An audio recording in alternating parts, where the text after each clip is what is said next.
You just have to kind of like talk right into the. Okay. Hi, I'm Sarah Kirby.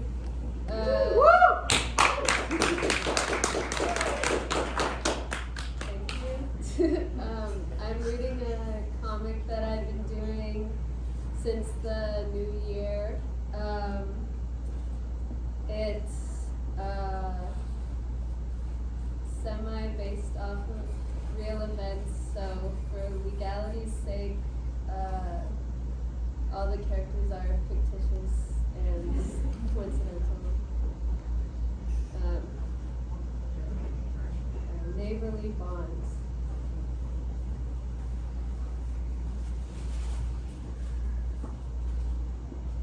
I don't like these new neighbors. I break for estate sales, not for jaywalkers. There's more than this junk in my trunk. There's treasure too. Tip and a gym moving cut. Personality crisis, you got it while it was hot. But now frustration and heartache is what you've got. Woo, woo, woo, woo. I don't know what they're up to, but I don't like it, and I must find out. They are pissing me off. I will dedicate my life, if I have to make sure that they move out. I need my neighbors to be quiet, do everything I ask, and let me film them at all times. You know, in case of blackmail. I always get them to move out. Fuck you. The wife says that I'm an obsessive freak, and that I need to stop using up all of our phone minutes on leaving Sasha voicemails. Leave me the fuck alone. Love, Sasha. I'm not sure why you're telling everyone that we've dated, but it's starting to get pathetic. Love, Sasha. Will you stop perving on the new neighbors and pay attention to your son? I can't believe I got knocked up by this idiot. Listen, son, one day you'll meet a girl and you will fall in love, and you'll have to realize that she won't love you back, and all you can do about it is dedicate your life to hating women. The wife and I met in college. She was roommates with my gorgeous Sasha. Ooh, hello, Sasha. I would come to the dorms every day and leave Sasha notes. You look beautiful in your glasses. Oh, he's so cute for noticing my new glasses I've been wearing. He is a weirdo. He can't take a hint, but at least she thinks they're for her. Hey, Sasha, wait up. Get away. I've been loving getting to know you. I think I'm falling in love with you, Sasha. Sasha, this has been Sophia. I thought that you loved me. That bitch Sasha trying to take my man. I bet she's jealous now. I'll make a nice dedication to Sasha and our love so that I'll never forget what could have been. I do. 15 years later, smack. Why do you have to do this every time that we get new neighbors? Months have gone by. The neighbor has all of these cameras, and at first I thought they were for security, but they're all pointed at me. I kept hearing them screaming at each other, scum. And then they started yelling at me. They said that I trained my dog to poop on their lawn, and that I made my pipes creak at night just to keep them awake. He threatens to call the cops for all of this, of course, and I have to reciprocate the anger. The best I could come up with is that he's a bald loser with deep-rooted mommy issues. I'm convinced that they painted their mailbox as ugly as possible just to drive me crazy.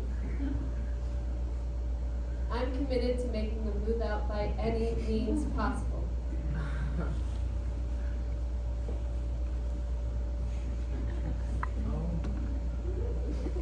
Loud snoring, car squeaking, fence swaying. Sir, you've called 15 times today. None of your claims are sufficient. I won't stop until I get her locked up.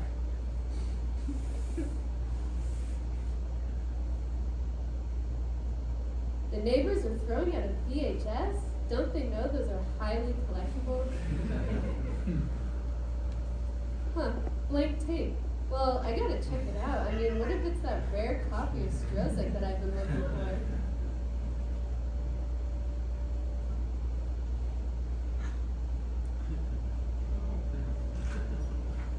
Why is he filming my every move? I'll make sure he will never film again.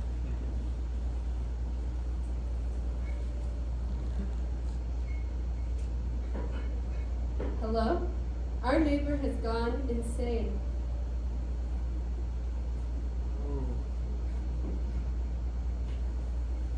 A few hours later, after all that craziness, I finally get the place to myself. My pathetic husband with his pathetic shrine.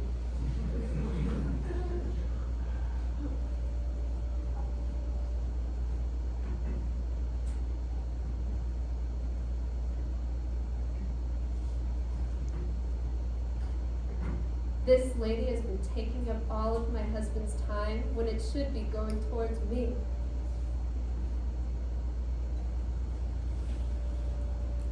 Lawn too long, window too reflective, sink too loud, car smells, porch light is on, got dirt on our lawn.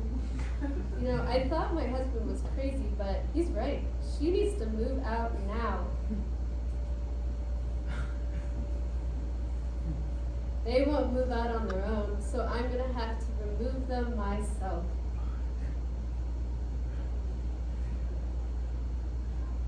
After a night in jail, the neighbors go out to dinner every Friday night. She always leaves her old mother home alone on Friday nights. The plan will be set for Friday. Exterminator for hire. Do you have an unwanted pest in need of execution? Have other exterminators left your pest living and breathing? Well, we get the job done. Call now, 415-REVENGE.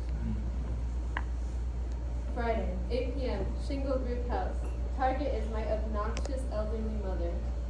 Setting the neighbor up for murder should land her a long vacation in a local prison. Friday, 6:30. Mom's asleep, lights are off.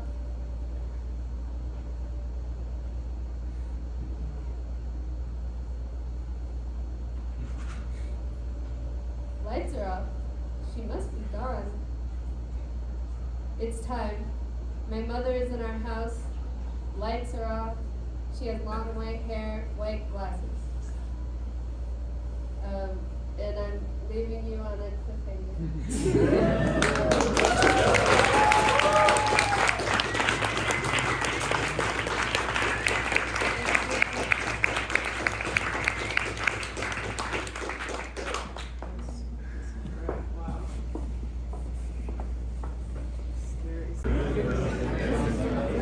Okay, next up is Moore-Dalton reading Dog Spiral. They're from Asheville. Let's give them a warm welcome. And if you want to come sit up here, there's still a little extra space. I mean, you guys are kind of cozy in this area.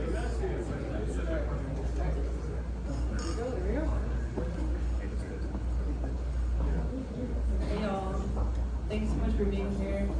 I'm going to be reading from my new book that I'm kind of informally releasing. It's called Life Goal 1, and it's sort of my magnum opus, so let's get started. Dog Spiral.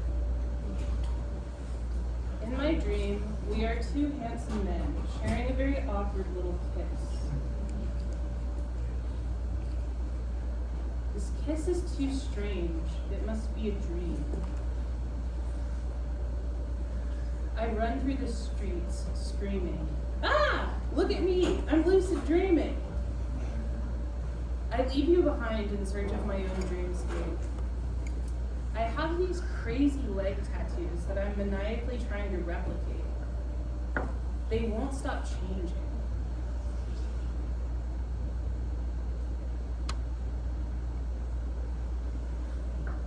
wherever it is that I am, I'm convinced that my body is somewhere awake, recording all of this for a crazy art project.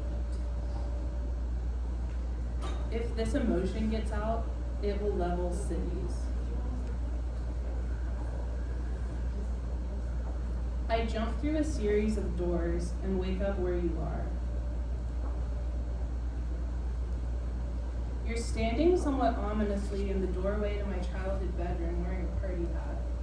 You cut off all your hair and are gripping it in your fist.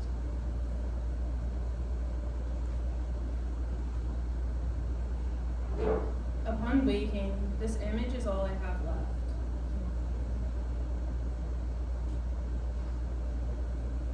Just a memory. Circling patiently, following an invisible thread past centuries, beyond words or categories, beyond you or me, in this life, and all the ways we know each other. This one is called Some Kind of Lost Symbol Trying to Catalog All Instances of Itself.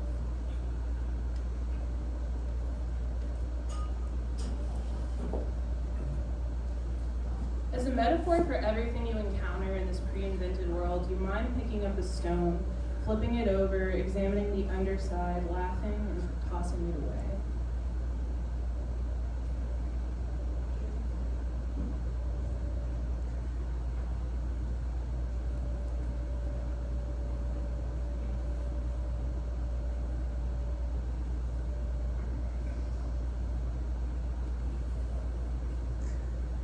We sit in the river after sunset together, throwing rocks into the water, changing the trajectory of their lives forever.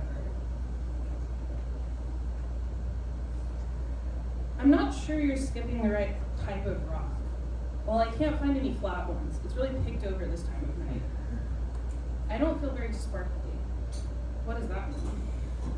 Like, I don't feel fun. Like, I have fun things to say, or I'm holding a conversation well. I'm not really present. Well, I'm not either. Maybe you're picking up on me not being present.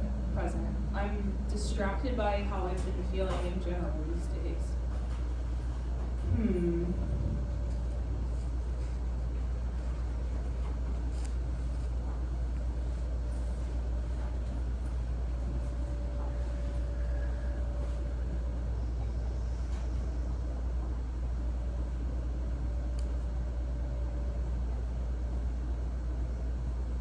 I've been thinking about the thing you told me the other day, about how when you remember something, it's not a lot of information other than how it made you feel in your body. And when I remember something, it's like a courtroom transcript of all the dialogue, and also a play-by-play of the movements of all involved. Like, I'm a security camera, recording everything to analyze later. Maybe your way is better.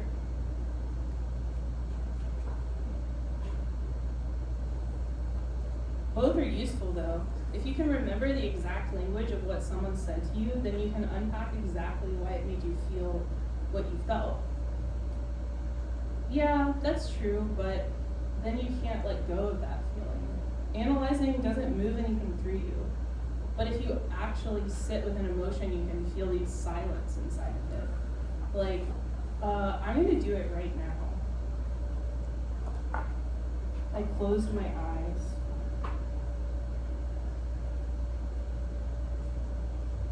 I heard the sounds of the water moving, and I thought I felt your eyes on me. I felt into the pit of sadness in my stomach. I felt it sprinting towards me.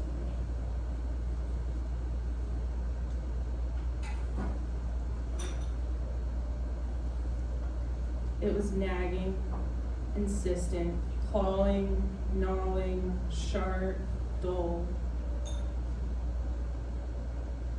Boring, blue, brown, black, specific, scaleless, oceanic.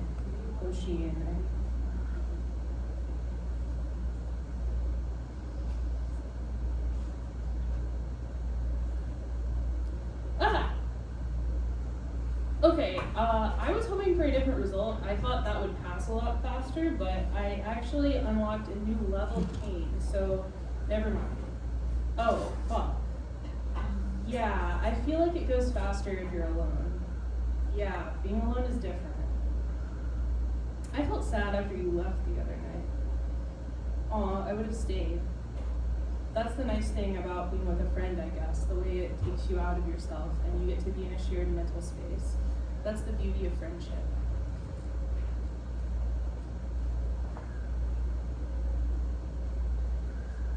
For years, I would wake up from dreams about you and tell you about them. You usually said you dreamed about me too, and often there were elements of my dreams and yours. A stray color or feeling or object that had crossed the unthinkable barrier between us.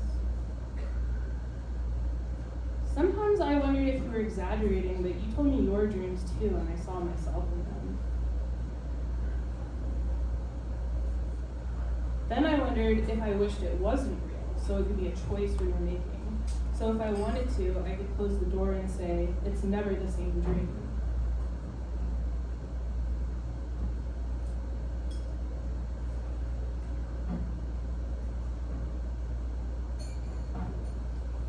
We are both leaving in our cars.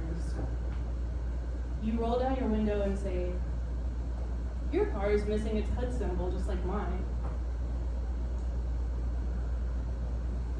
And I say, maybe they're somewhere together.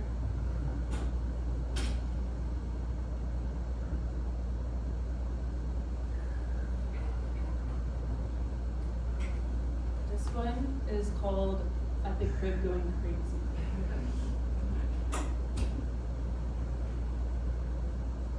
I got in bed with you and tried to put an unbearable feeling into words. The words dissolved somewhere between us. You touched my palm and gave me a glass of water. I picked up a book and read aloud, not in response to an urge to absorb information, but a need to give something. The book was sweet, but cryptic, and you fell asleep fast. A hot wind blew down a narrow path and through the window, a dispatch from somewhere else.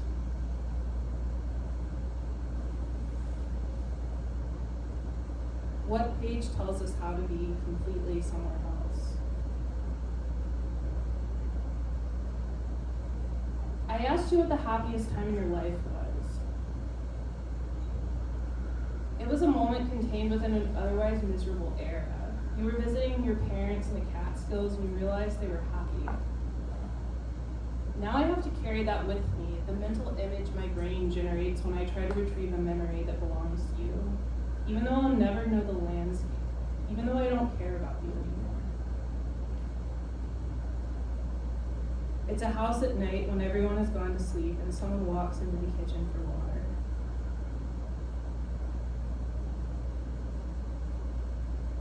There's just one dim light on and a river is running through everything. Maybe I wanted to disintegrate out of my life and into someone else's. Maybe I loved you and wanted to translate your vibes through mine.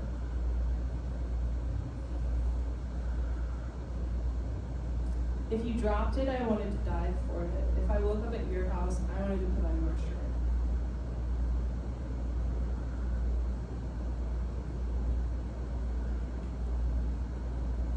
When I wake up as myself, I just feel like a horse trapped in the living room.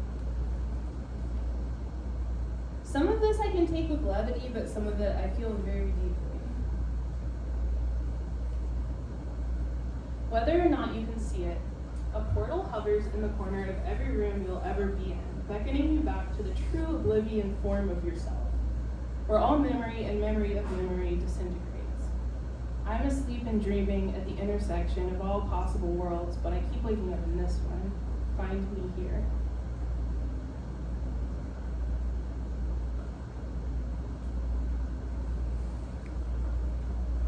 This one is called A Traveler in a Foreign Land Runs into Someone from Home.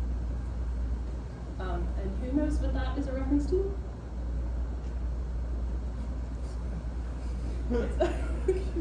It's a Alison Bechtel fun home? Come on, we don't do that.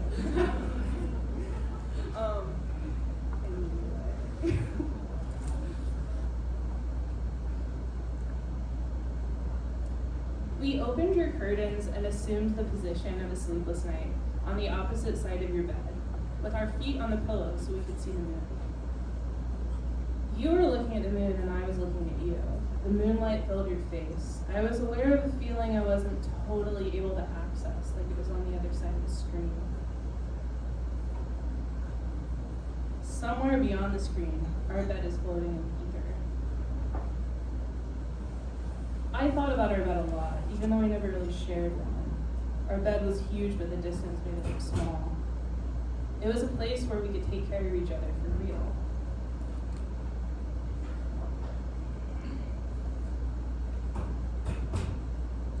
I left your house and drove home alone from my hometown. I was seeing the same thing as I've always seen, at every age I've ever been. Sometimes they seemed full of magic and promise, but on nights like these they deflate when they hit my eye. An egg with 2 yolks I sent to my crush, a dense little view of a rainbow out the train window, my sister and I streaked with mineral sunscreen at the beach, a dog I loved whose name is Ginsburg, lunch at a Russian restaurant, soup, bread, jam, tea, lemon, sour cream, water. I'm looking at photos from before I met you. Somewhere it was your birthday. Years later, on that same day, I mail you my David Wojnarowicz book, an already existing structure from a past life.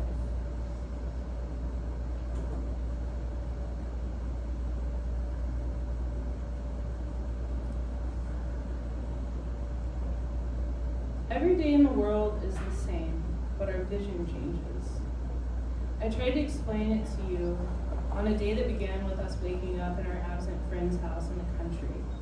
We drank coffee and ate Satsuma mandarins and held each other on the couch. Later, we were up late at your house talking about our days. It was something we did all the time from varying distances, but something about that night felt so real, like it was already a memory. I told you how I was driving back into the city and the sun was shining after rain, big billows of rainbow mist expanded behind trucks. I felt something that was hard to describe, some sudden shift in the interior of my vision. If I wanted to draw the feeling, I told you, I might draw a prism with tiny visions within each face. You said, what if instead of a prism, it was the eye of a fly?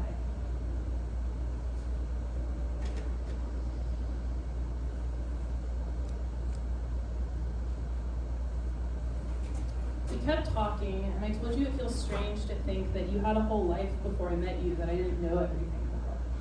You said, I don't think it's weird that you don't know everything about me, and told me the name of the apartment complex where you lived by yourself in nowhere, Florida, as a very young person. I am remembering a photo you showed me of yourself as a preteen, moping under a table at a birthday party. It was so sweet, so sad, and so funny.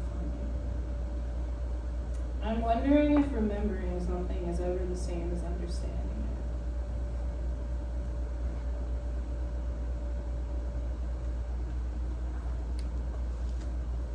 I'm wondering if portals through time are more than just weather, the way the air lands at the end of June.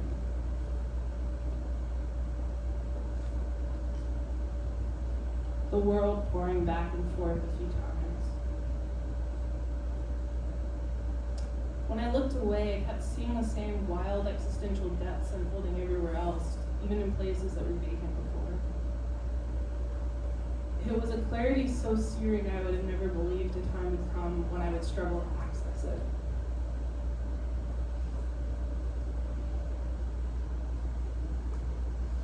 We thought we were the same person. We were wrong from the moment we met until human extinction.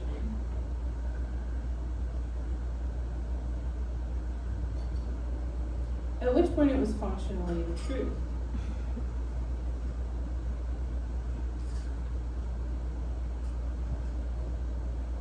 I am crawling under a table in a party hat trying to understand it.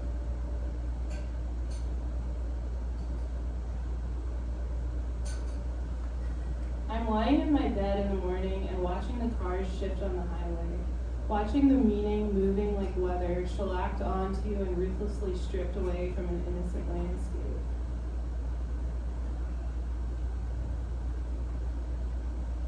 It just rained. There are huge clouds of mist rising up from the earth, lit up by the sun.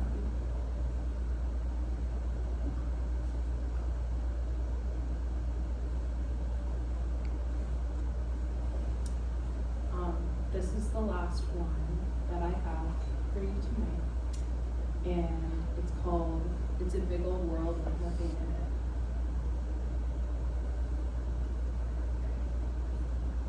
in It. Cheep, cheep. I was in the bathroom combing my hair, which sometimes I do right when I wake up, before I'm even capable of speaking. There was light scattered on the walls like a swimming pool, and cool air coming in, forces slightly beyond my understanding, wrestling for control of the weather. And out of the depths of myself, I heard the song, "On the first day of Christmas, my true love gave to me a partridge in a pear tree." And I remembered a conversation between adults and fourth graders at church a lifetime ago, when we agreed all those animal gifts would be a massive inconvenience. I thought, who on this earth would want 7 swans a-swimming? Obviously, then I thought of you.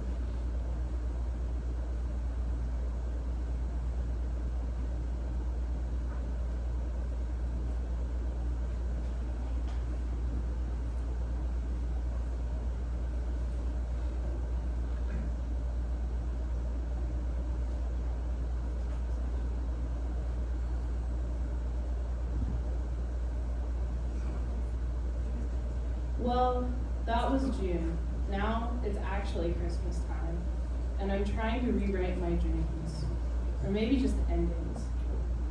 I'm getting older, and time is moving faster, and so walking around the store in my coat with silver bells straining through the air has taken on a cyclical Lynchian quality. The days are going too fast for anything to feel truly nostalgic.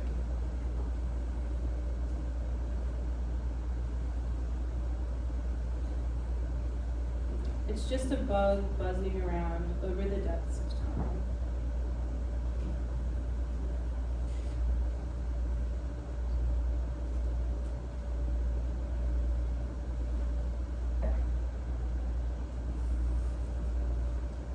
In August, in New York, before we knew each other well, if we ever did, I drew on a scrap of paper and gave it to you.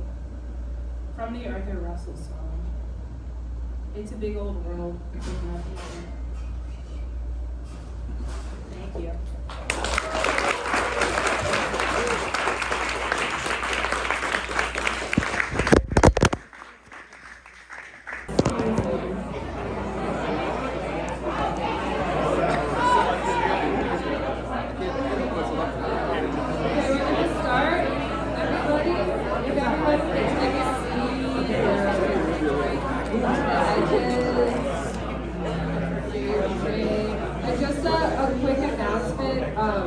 I know the balcony is like the most tempting place in the world to smoke to we all would love to, but just go outside out front if you want to smoke, because we don't have ashtrays out there. So we don't want Irene to have to clean, or anyone to have to clean cigs off the ground. But so thank you. But keep drinking though, and you can drink outside. Okay, so next up we have Clayton, Schiff. Please give a warm Brooklyn Comics Arts welcome to our friend, our dear friend. Thank you so much, man. Thank you, Austin. So these are a handful of one-page comics, some of them 2 pages, and just read them out. This is Ivan's Day Off. Closer. Ivan's Day Off. It's Ivan's Day off from the punishing demands of wage earning. Let's join him as he goes about his day, performing a few chores as well as a few acts of leisure. Ivan awakens at 9, not to the alarm clock that usually rouses him at 8, but to an alarming sound. Help. Now he is visiting the bathroom to ensure that his body is up to hygienic and cosmetic standards. Next, he prepares and consumes a meal. While doing so, Ivan prudently takes stock of which resources need replenishing so that he can repeat this process or some minor variation of it again and again for days to come. With this information in mind and committed to paper, Ivan heads to the market. It sure is a nice day. It seems that everyone is out. Maybe it's their day off too. On Delwick Boulevard, Ivan runs into Nathan, with whom he shares a couple of secrets concerning Armando.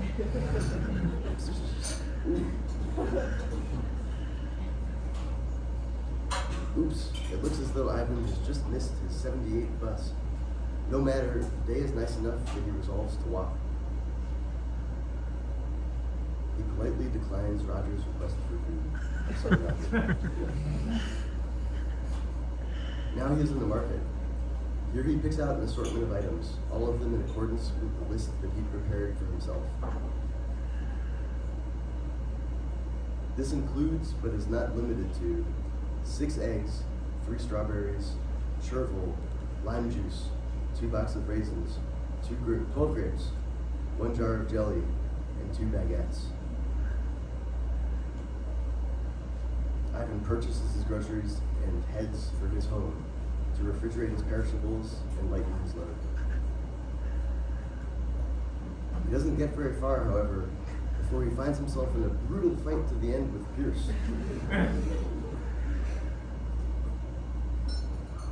Thankfully for Ivan, he emerges the victor. He picks himself up and he makes his way home. It isn't until Ivan arrives at his home that he realizes that the fight had separated him from the groceries that he just purchased. Now he is heading back toward the market, retracing his steps in hopes of locating them. Nearing the market, Ivan sees that his groceries have found themselves in Roger's hands. That's fine, he thinks. Maybe someone will someday donate their groceries to Ivan. In fact, that day is today, because Roger has graciously offered Ivan one of his 2 baguettes. Well, thank you, Ivan. Now he is sitting in Gorkonk Park. Here he watches Roman and Eli compete to seize and secure the possession of a sphere. The hour is getting late, and the contents that had vividly occupied his vision have become inscrutable to him. How long has he been sitting here? Maybe it's time that Ivan made his way home.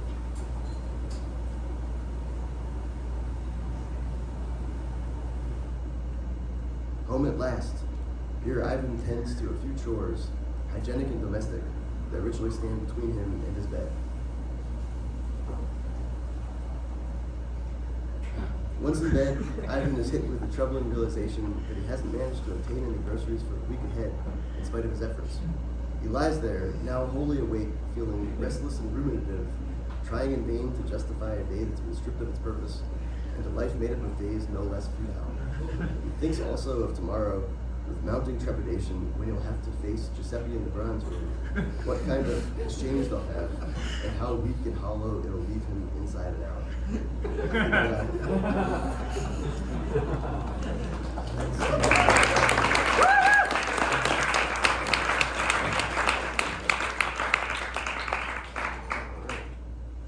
This one is Roman's Dream.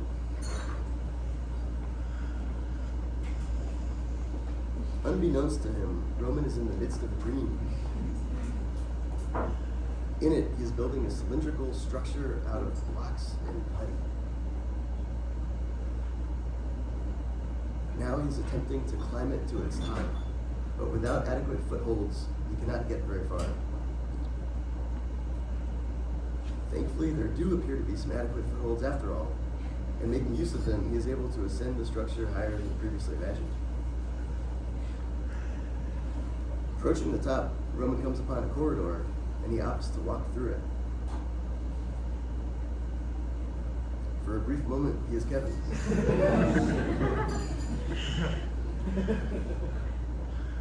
There are several doors in the corridor, bearing different signs and labels. Roman decides to enter the second one as it is particularly inviting to him. Here there's a forum led by Gerard about his latest entrepreneurial venture. Roman decides to sit in on it. Although it is informative and engaging, Roman is having a hard time processing the information he is receiving. As you can plainly see, basic is the number one way to ensure the number one outcome. He turns to Nathan and begins a discussion about the pressing matters of the day. What do you think about Dwayne's methods? He seemed to be in relative agreement at first, but something turns, and in short order, Roman finds himself pinned to the ground by Nathan, Bruno, and Javier. After socking him in the face a few times, Nathan grabs a nail and mallet and begins to drive the nail into Roman's head. Could this be the end of Roman? No, it is only the end of the circumstances that had caused his endangerment in the first place. Roman is awakened to the familiar comforts of his mattress on the floor of Bobby's house. Thanks heavens it was only just a dream. That was Roman's dream.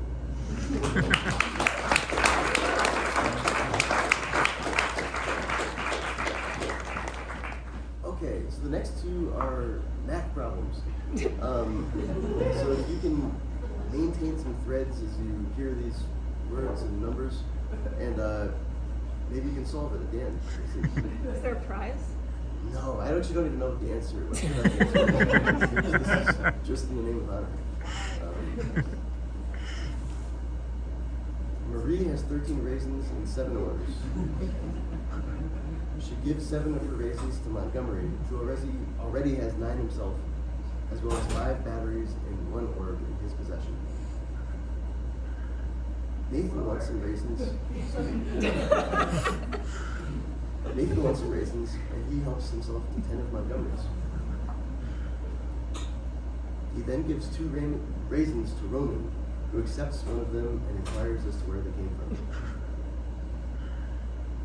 Feeling guilty about his theft, Nathan returns his remaining raisins to Montgomery, and he discovers that Montgomery has since acquired 20 more, but is evidently no longer in possession of 2 of his 5 batteries. Nathan then decides to take 2 of Montgomery's 4 legs. He seeks to trade Montgomery's 2 legs with Marie for her 7 orbs, but she informs him that he already has given her orbs to Eli. That she has already given her orbs to Eli in exchange for 2 of his legs. Eli has 10 orbs in his possession, 3 of which are on loan from Fritz and due back to him in 2 hours. A failure to return them in time will cost him his 10 raisins, 5 of which he received from Marie in exchange for his 2 batteries. Eli is only capable of traveling at speed of 3 miles.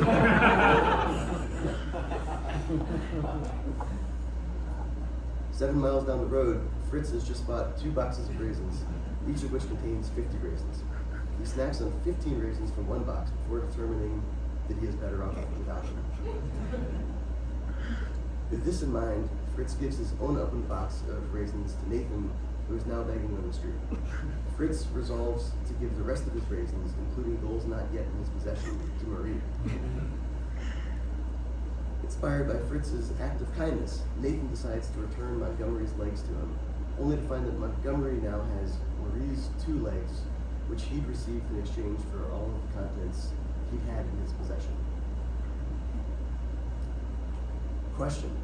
Once Marie receives all of the raisins coming to her, and after she pays her long-standing debts of 35 raisins to Clara, 1 orb to Esteban, how many raisins, orbs, and batteries will she give up? 4. Quite possible.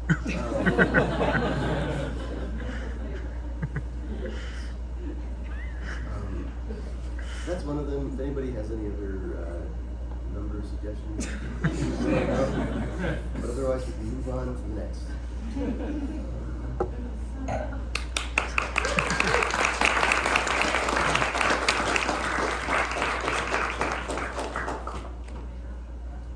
Okay. So this is another math problem. Slightly simpler, I think. Making arrangements. Regina is on her way to meet Euclid. She is traveling north at a speed of 11 units per hour. Euclid is in the Paxton district, 17 units north of Regina. He is traveling north at a speed of 14 units per hour. He too intends on meeting Regina, but he is traveling in the wrong direction on account of this information, courtesy of the arrow. Regina's trajectory is not without its share of obstacles. Pablo has been traveling eastward and is ultimately parked right before Regina's path. Regina must sidestep Pablo, thus slowing her 2 units, one for the sidestep and one for the subsequent realignment. And 5 units down the line, Regina faces the same issue, now with Rhonda. Euclid is experiencing fatigue. After each hour of travel, his pace is reduced by 2 units per hour. Fritz is in charge of the local newsletter, in which he scrupulously logs the many stories and trivialities that take place here in Castroville. Though he'd like to see this one through to its conclusion and record its result, he has tickets to attend Eugene and Carla's performance tonight at the Velasquez, which he is expected to review, and he must leave at once. It is a very reputable newsletter, and any inaccuracies in reportage would cost it its credibility. So Fritz needs your help in order to accurately report the results. How many hours will Regina and Euclid read? Again, feel free to. 3. Okay. Slow it down quick. Slowly down. So that's 3. I think they already passed it.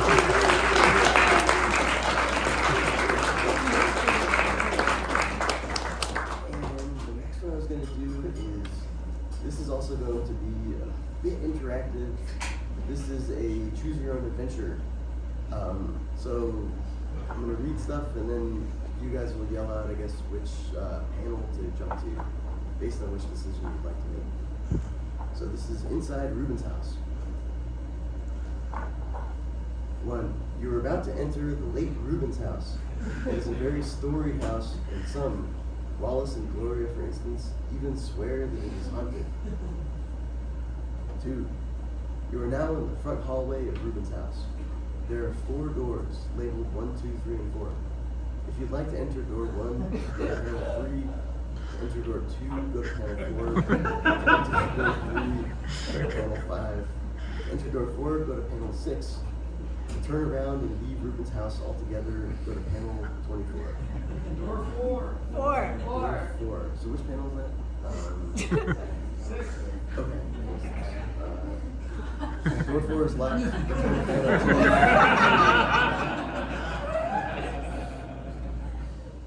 So 1. you are now in. Okay.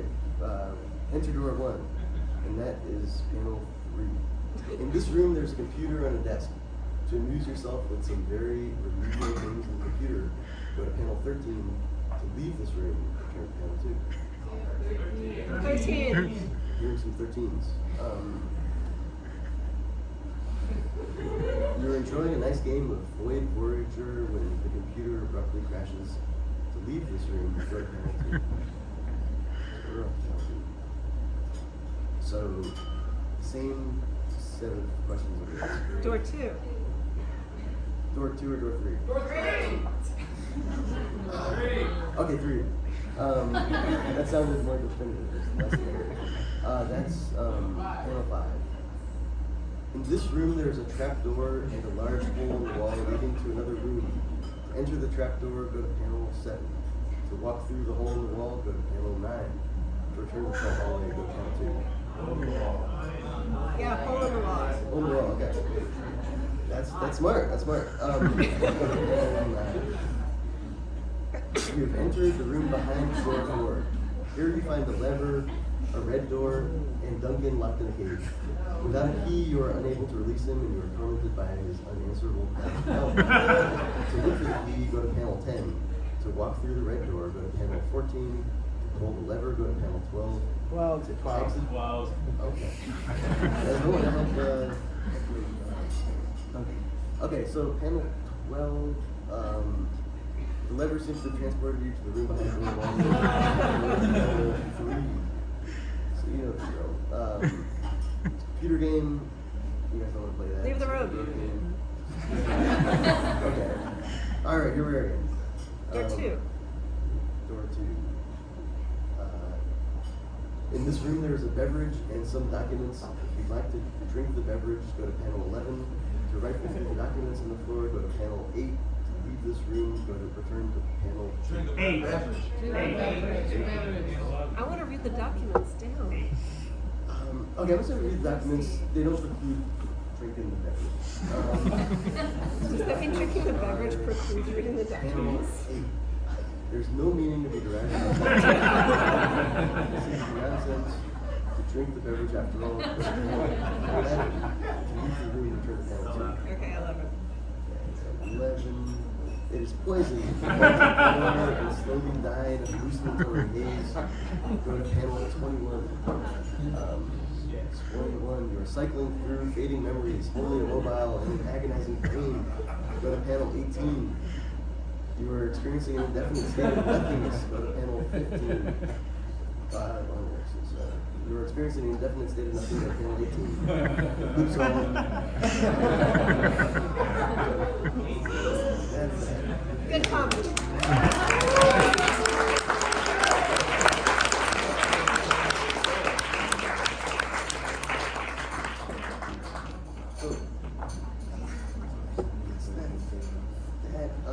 I guess I could read one more comic, or we could do one more trial for a different outcome. The choice is yours. What do you recommend? I guess a different outcome. I don't like the other comics. Okay. Let's go back to the house. All right. Inside Ruben's house. Woo! You're about to enter the late Ruben's house. It's very stormy house. And some walls and doors against the square and something. You are now in the front hallway of Ruben's house. There are 4 doors labeled front floor. Door 3. Door 3, panel 5. In this room, there's a trap door and a large hole in the wall. Alright, that's it. You've entered the cell where you find that Ruben is currently alive after deeply disturbed. Go to panel 21. He's back in the game section.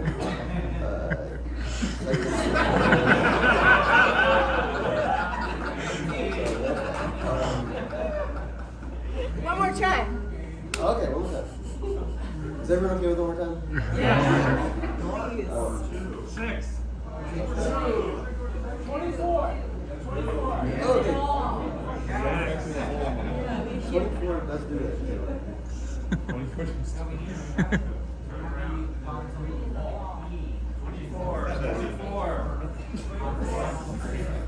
I'm zoning out. What was everybody? 6. Okay, leaving. Panel 24. You have exited Ruben's house, never to return again. Its myriad dangers, threats, and malefactors are no longer your concern. What a relief.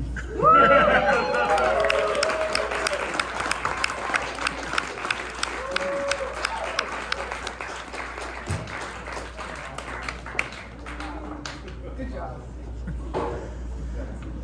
That was phenomenal, dude. Great first reading. Thanks so much. That was great.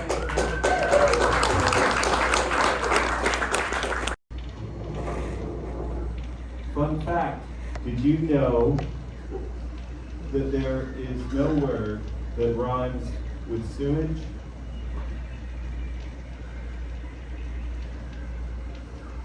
Business for some has been pounded into dust, and it may take generations before economic vigor is restored. If ever, requiem for a hotel.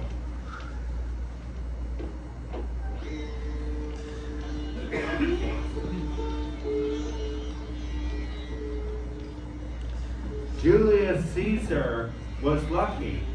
He was only stabbed by about 23 opponents. Carden Street East got thrashed by many.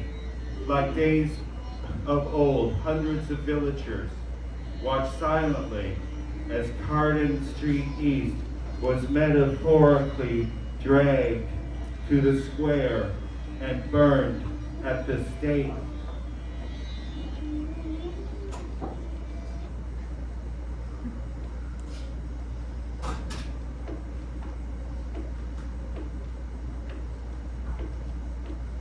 Beep, beep, beep.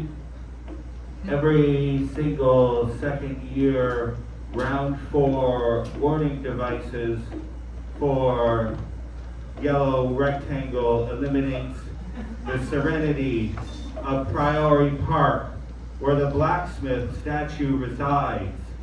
Unnecessary consequence. If the unnecessary bus hub didn't exist,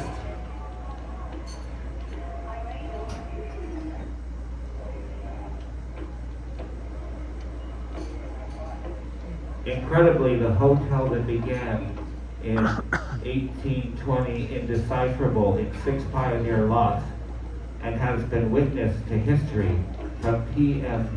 John A. McDonald's many visits to the hotel and the once robust city-to-city coach service in 1840s. The hotel hosted the first indecipherable stage, and countless elegant socials now finds the front entrance and street is blocked off forever. Blop, blop, blop. Have you seen this type of signage popping up? The samey hipster scum versions of old-timey stuff?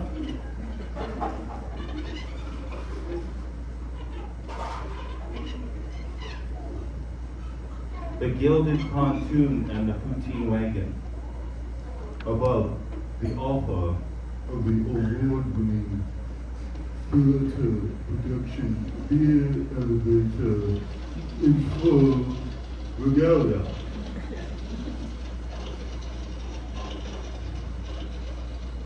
Think about Holy Tomato, who shrunk in the rain, spoken. The gilded pontoon. For years, Morris wants Morris safely stored several tubes of rare and award-winning toothpaste in his ornate vessel at his cottage outside of Ottawa, Ontario. One Saturday evening in April 2010, he decided to abandon his prized collection to the waters of Lake Bernard in an unclear fit of existential anger. Later that evening, there was quite a tussle as he drunkenly removed the pontoon from a nearby beaver dam where it had become lodged and returned it to his home.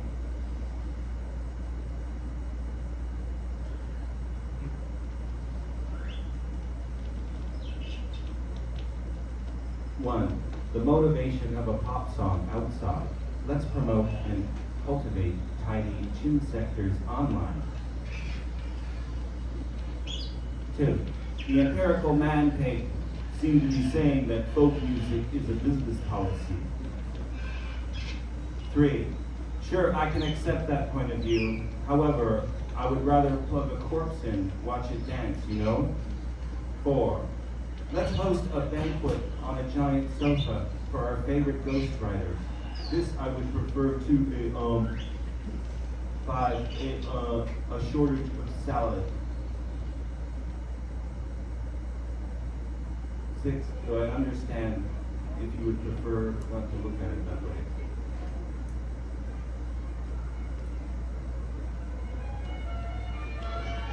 A wall of filth and protoplasm. I woke up and walked through a wall of filth and protoplasm. I picked up the community newsletter. No hit pieces on me today, but Mr. Douglas extended some well wishes to me from the widow Rosenbaum. And honcho, I welled up.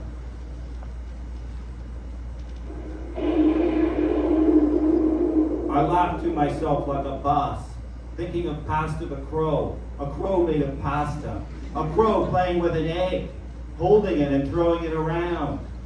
Please lump me in with the usual gang of idiots if you can. It's a good thing. Raw sewage science fiction. A wall of blue hoodie, the rich, the poor. Wearing my usual attire, I walk through a wall of filth. Yes, this is a work of raw sewage science fiction, not hog luiage appliance addiction. A new system, or my bones are made of dough.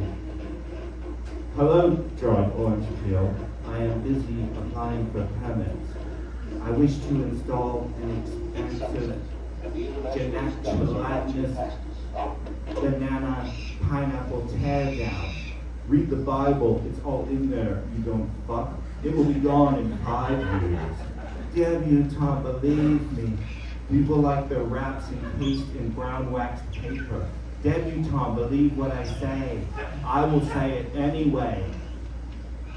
An unforgettable evening. Bradley Slab put the blender on liquefy. We opened up a lo-fi, culturally appropriated empanada shop and dojo fish fry. Flower bags, they talk to me, I am winking at you with my ugly sweater. Do you need a quote? I'm a phony. But who cares? It works. Nobody cares. But what's your angle, boy? Rotating taps and subleasing my gorgeous West Village apartment. Good footwear is important if you can do it. You're at the middle of the pack. Debutante, believe me. People like the wraps encased in brown wax paper. Debutante, believe what I say. I will say it anyway.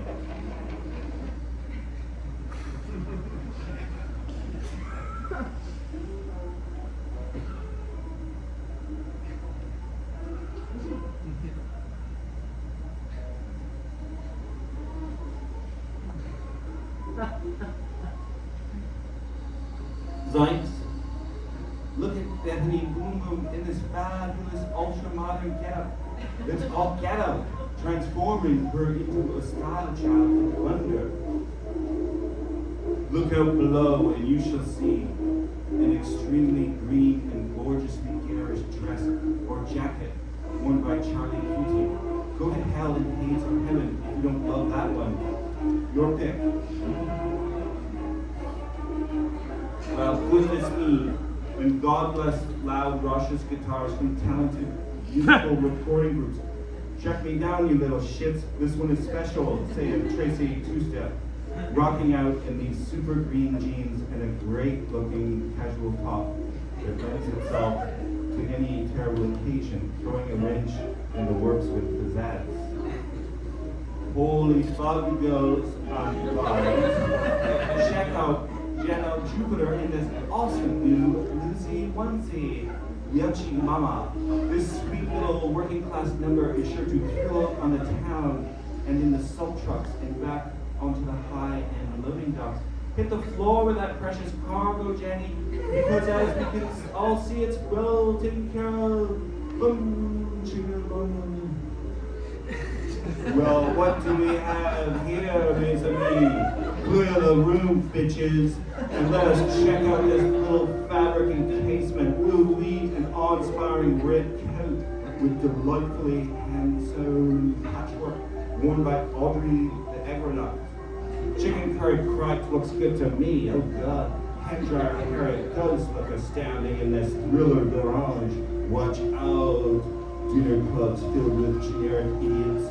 This one is about living up in style, like George J. said. Let the doorknob hit you where the good Lord splits you slam.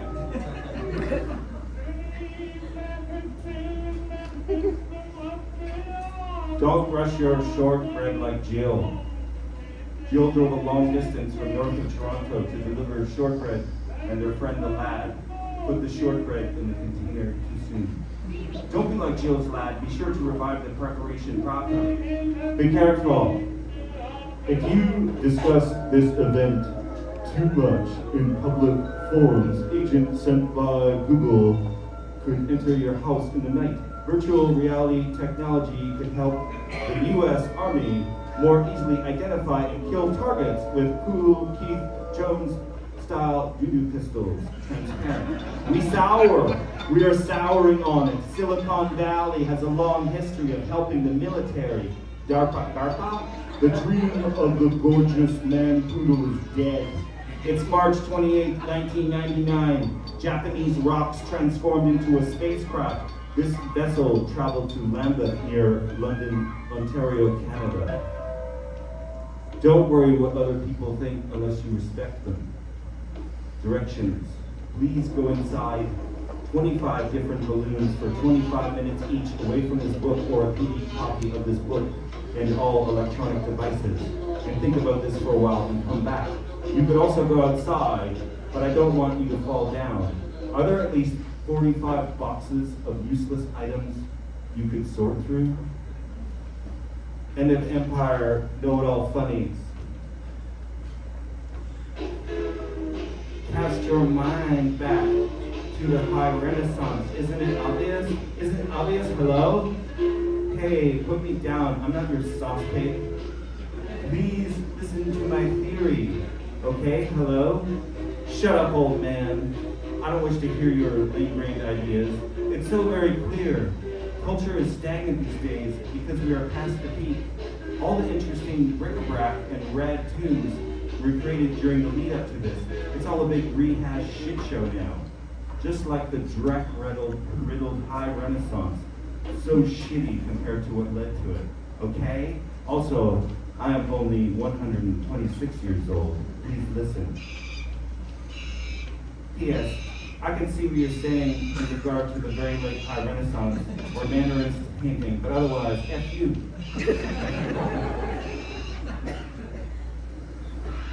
If you ate a whole porcupine today, a short story by weightless, slow state energy. Growth is the key to the dribble, she said aloud to herself.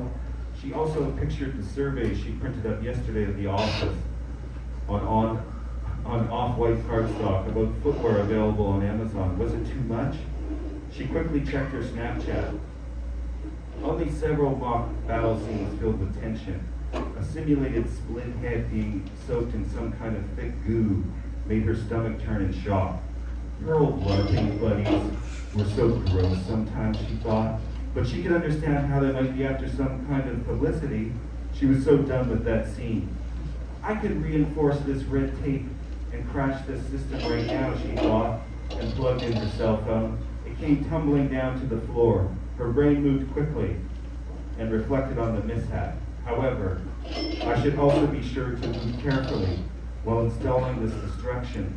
If I continue to tread into this potentially dangerous guide during the next chapter of my life, I could ultimately be trapped by my own dreary mathematics.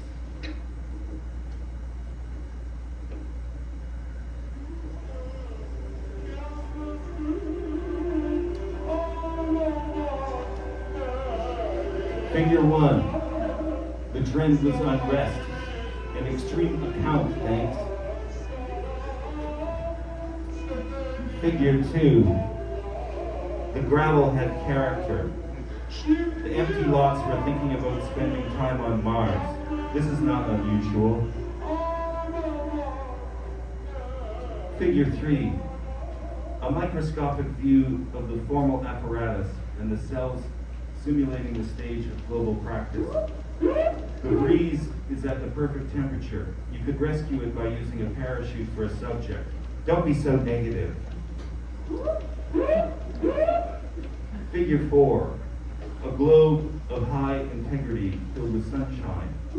Not the easiest to rub out the entire population. The vein of every family gaining traction. Hopefully there will be enough gas.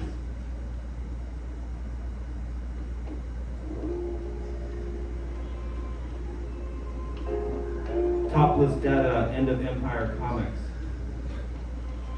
Long holiday weekend, like a gumbo, an 80s mini comic.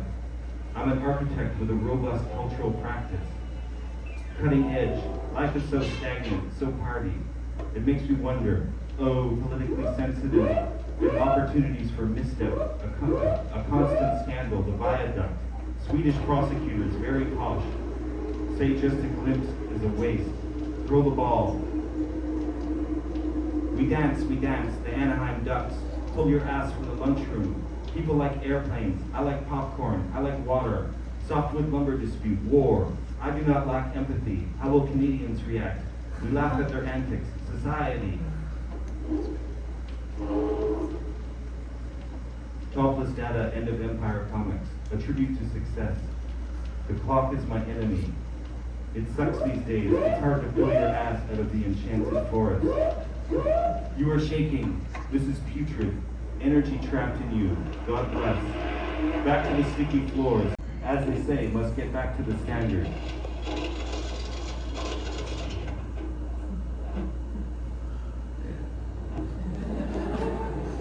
Enough reading. I could read this. It's just so long.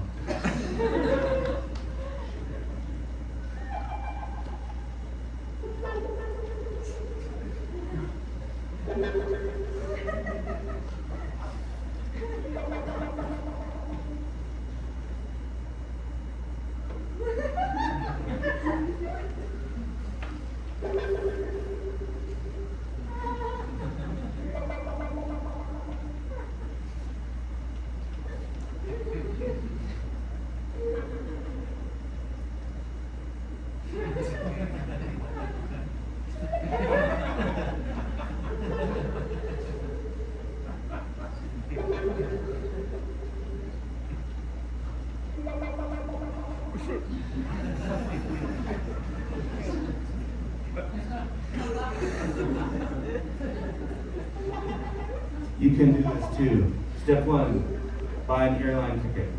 Step 2, pack a drawing instrument, example, a Sharpie, in your onboard luggage. Step 3, deface the airline bag that is supplied for you at your seat. Voila!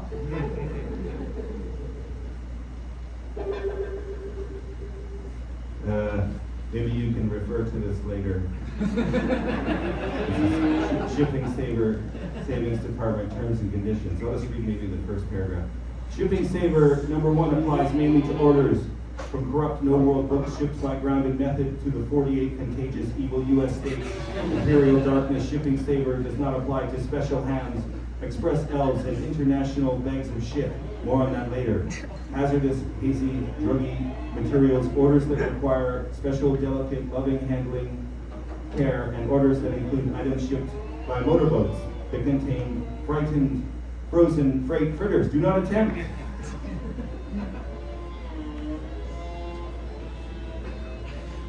And I'm going to read one poem by Clancy the Poet called Conch Shell King, the melody of Conch Shell King. I was the Conch Shell King. I lived in there. I had a radio. I had an extra pair of socks. Did you join me? No. You were sick of my bullshit. I was the Conch Shell King.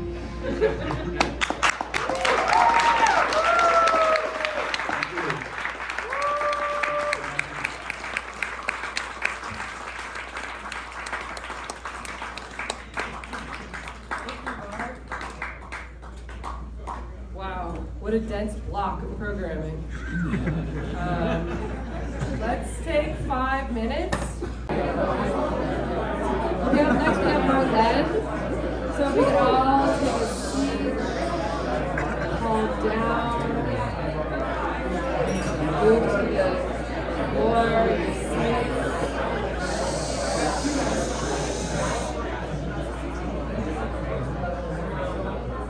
Okay, let's give Marlene our undivided attention. Marlene Frontera. Does your work have a name? The first one doesn't. The first one does not. The second one does, and she'll tell you what that is when we get there. Here you go. Hi everyone. Woo! My name is Marlene. I am going to show you guys. Can you hear me? Yes. Okay, I'm gonna show you guys 2 stories I've done in the last couple of years. The first one I did after the second one, but it ended up feeling like it should go first. These are wordless, so I'm gonna go through them with you guys. Okay? Okay, here we go. She's late to the party. She walks along the iron gate in search of someone. She might be the last one there, though. Through the window, she sees someone in the other room and decides to go to the courtyard garden to get some flowers for them. A sort of bridge, a gateway to a hello, an offering. But they're not interested, and they walk away instead along the iron path. She tries again, but nothing. The flower / gate at this point, we kind of combine into one, wanders off. She follows it as it becomes a guide of sorts. Kind of her new focus, something maybe she can connect with in and of itself. She wants to see where it takes her. She goes inside. It takes her out of that world, only to go back to a gate-filled landscape. Okay, that's the first little one.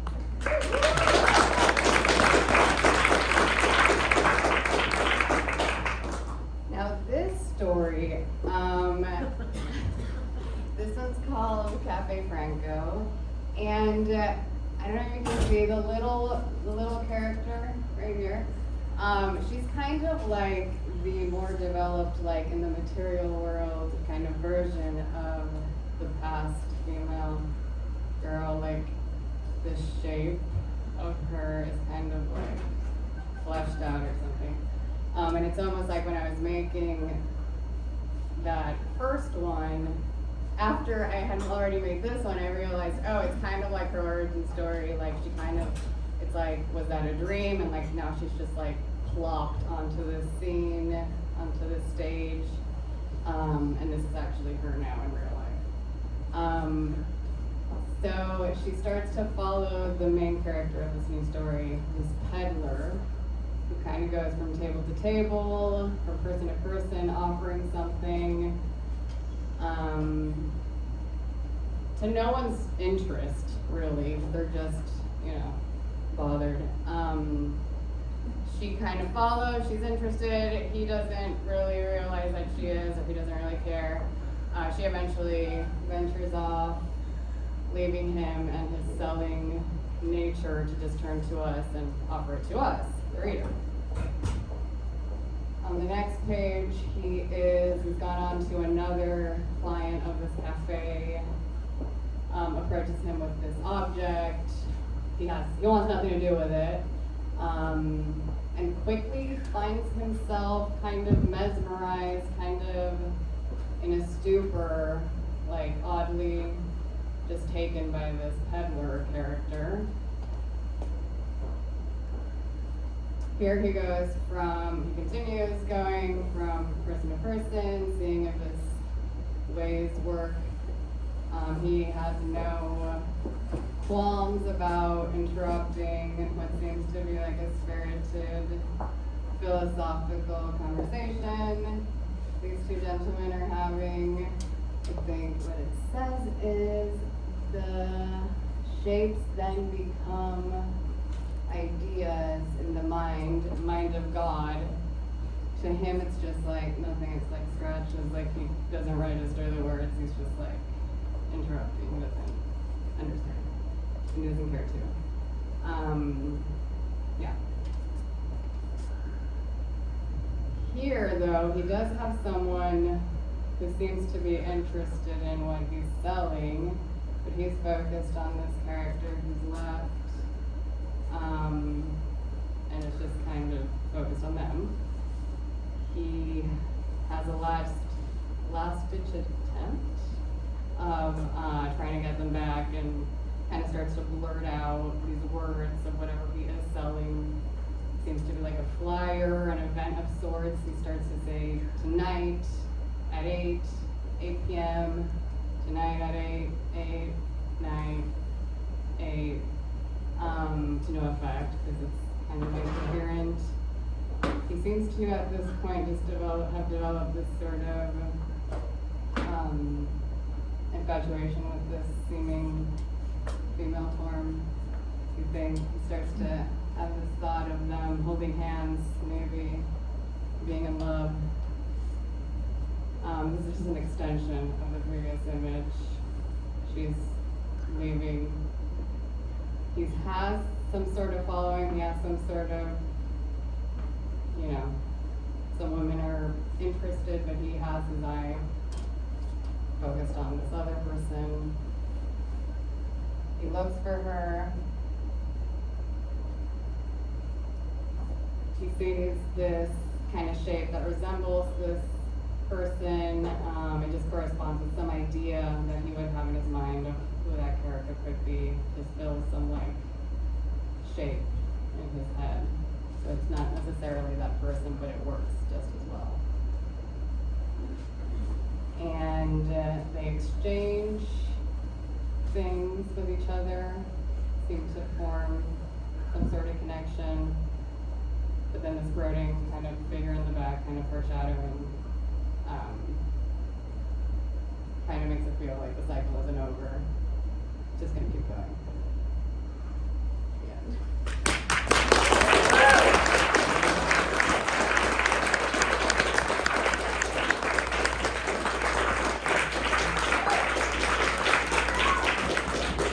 Thank you, Marlene. Beautiful, beautiful drawings. Beautiful story. Strange, mysterious. I think we're just gonna keep moving along with Jennifer Sullivan. I think it's good to do Jennifer and then Julia, and then we'll take a short break, and then we'll do the final act.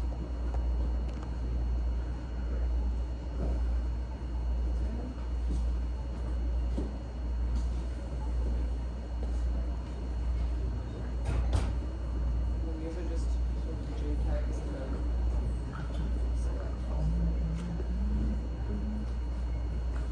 Marlene, do you have a book over there? Yeah. Okay. Those are in Jaywalk 3. Oh, okay. Jaywalk 3. Check it out. By Domino, of course. Is it? You got it.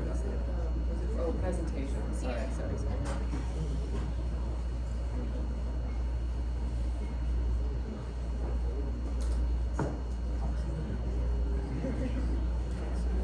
Okay, Jennifer Sullivan, let's put our hands together. Welcome, Jennifer.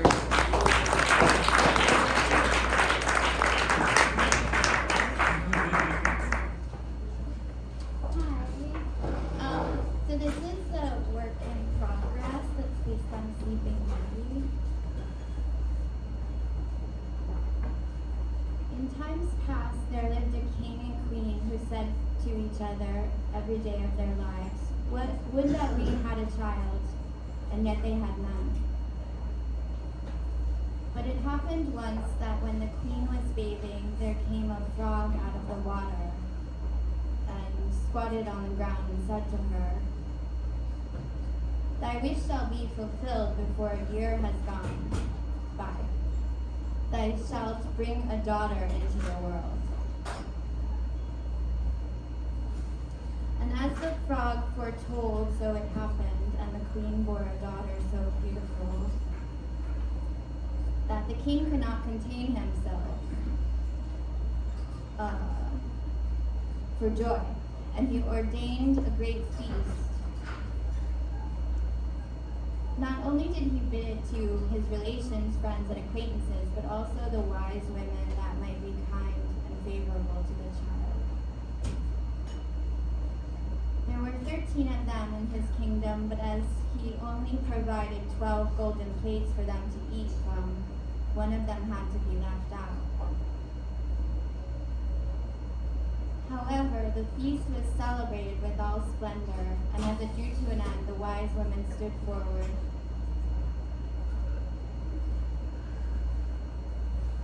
The wise women stood forward to present the child their wonderful gifts. One bestowed virtue, one beauty, a third riches, and so on, whatever there is in the world to wish for.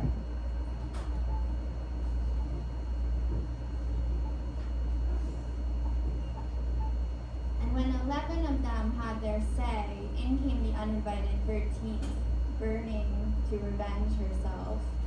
And without greeting or respect, she cried with a loud voice.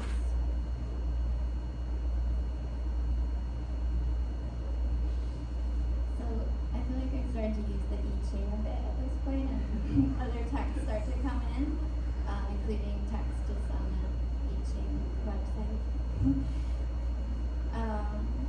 In the 15th year of her age, the princess shall prick herself with a spindle, and she will fall down dead. And without speaking one more word, she turned away and left the hall. There's some text about Frontera, but I can't read very well. Everyone was terrified at her saying, when the 12th came forward, she had not yet bestowed her gift, and though she could not do away with the evil prophecy, yet she could soften it.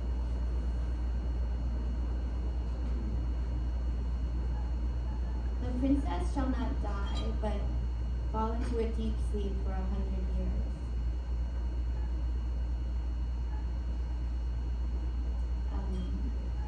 This one has some teaching bits become the landscape of spring. You will discover the germinating power within the silence, where 1,000 seeds become a landscape of spring. Now, the king, being desirous of saving his child from this misfortune, commanded that all the spindles in the kingdom should be burnt up.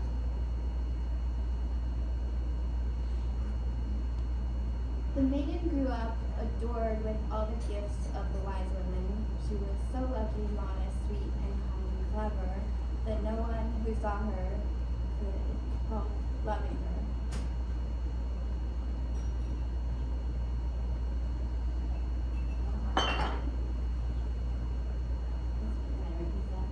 There is no love without thorns, not doing gradual progress.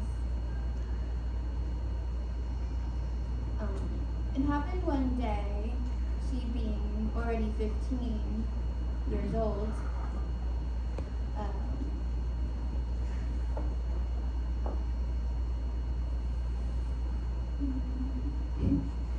this is about when the king and queen are away. She wandered about into the nooks and corners and into the chambers and parlors, as the fancy took her, until at last she came to an old tower.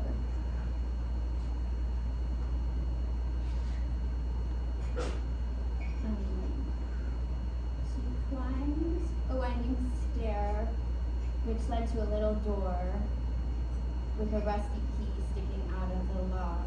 She turned the key and the door opened.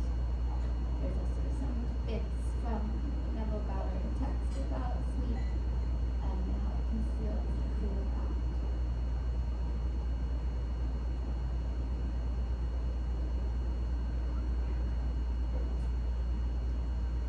These are some of the last ones that I made.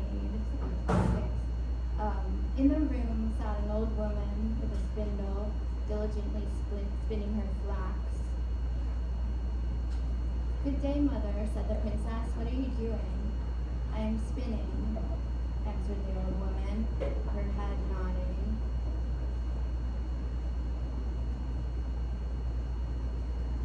"What thing is that twisting around so briskly?" asked the maiden. "A and taking the spindle in her hand, she began to spin. But no sooner had she touched it than the evil prophecy was fulfilled, and she pricked her finger with it. In that very moment, she fell back upon the bed into a deep sleep. Sleep, the life that occupies 1/3 of our stay on Earth, is a natural door to the subconscious.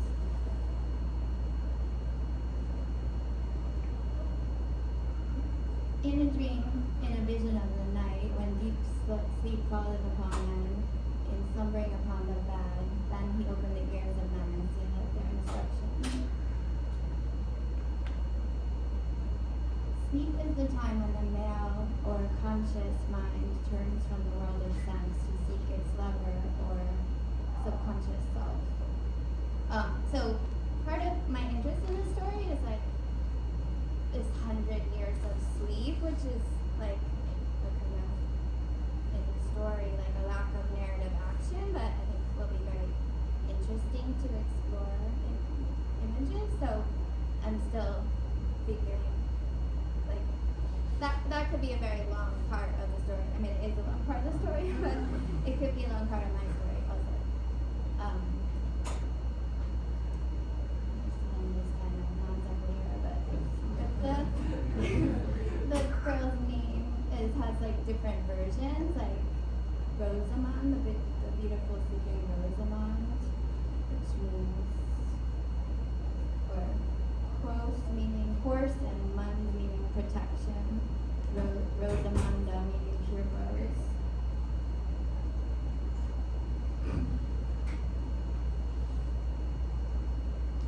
And a rumor went abroad in all that country of the beautiful sleeping Rosamond, for so she was the princess, for so she was the princess called. And from time to time, many king's sons came and tried to force their way through the hedge, but it was impossible, for the hedge was like strong hands, and the men were caught by them, and not being able to get free died a lamentable death. So that's as far as I've gotten so far, but I plan to continue through the entire story.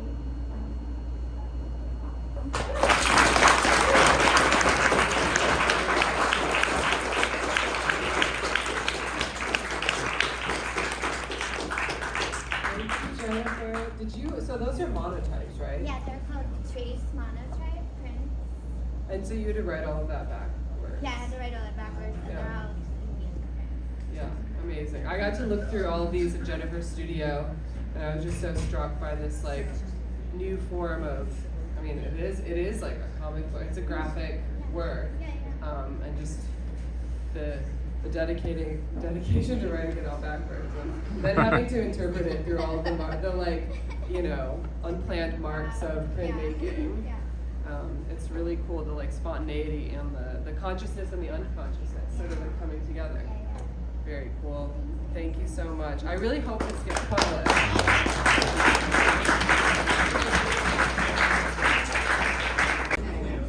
Okay, so we're moving right along with Julia Gfro rer, and she's reading from her new book that's out by Fantagraphics, World Within the World. So please check that out. It's a very beautiful hardcover book, and she has some sound to go along with the performance.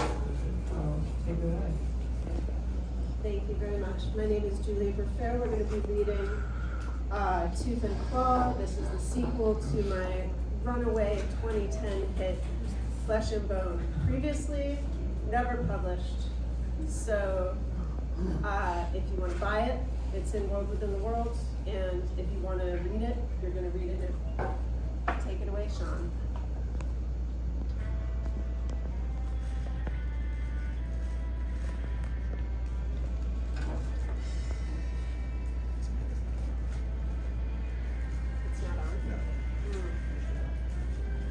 Excuse me, this mic's not on? Oh, it's not?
AP. I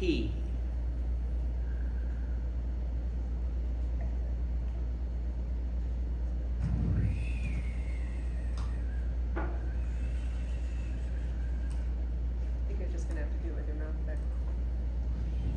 That's what she said.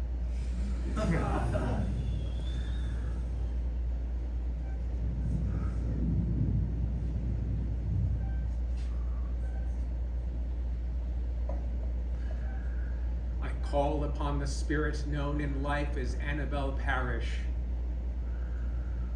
In the name of him who rules the land of the dead and of the Prince of Chaos to whom he owes fealty, I conjure and command thee.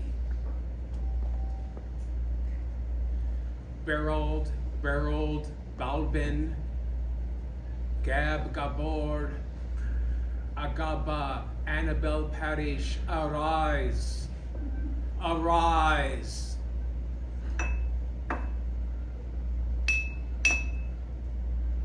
Arise.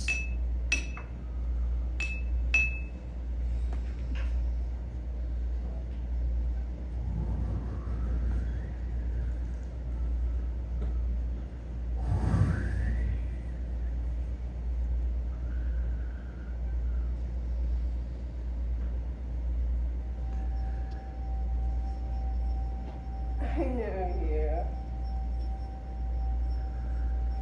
Jadwiga the witch. Why have you disturbed me? Why did you disturb my home? A spirit spilled the soot of my hearth. Your initials were written in the ashes.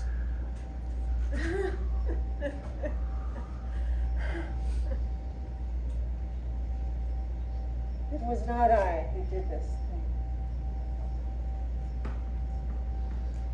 It was Hugo. Hugo? My lover.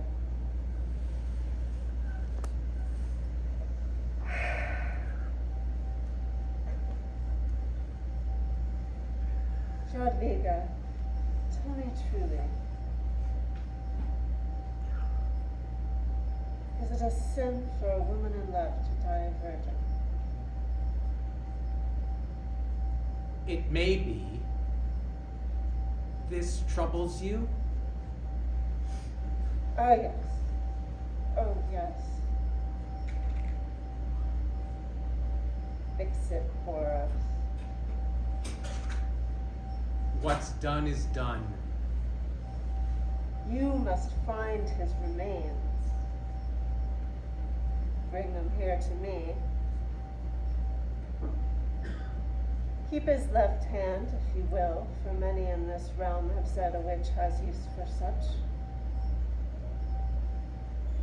The rest you must place in my coffin, arranged in the necessary way. Only then will our souls find peace. Your lover lies in a pauper's grave, 5 miles west of here. His bones and blood are mingled with 1,000 other corpses. All this I know and more. His parts will glow blue at your invitation. 2 hours before dawn on the night of full moon.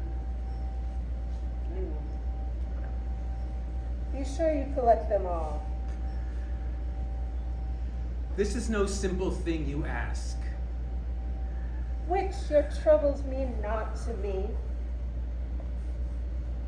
You pledged your help for his kiss and used his seed as it pleased you. Now what remains of him will be used as pleases me.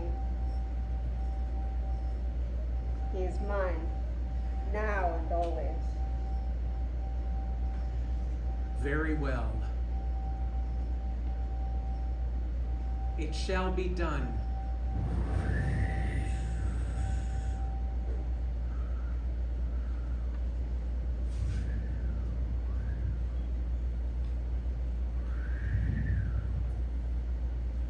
Spirit, I dismiss you.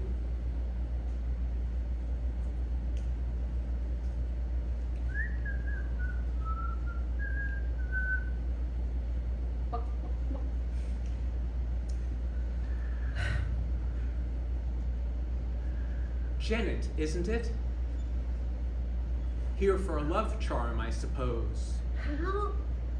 You should keep a closer eye on your cockerel. He's a gift for you. And 9 bloody eggs as you're always wanting. Bring him in, then.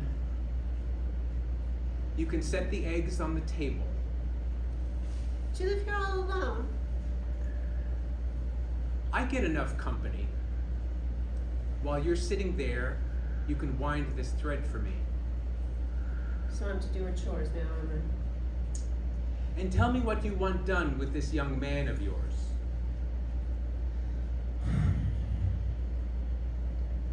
His name's William, the cowherd.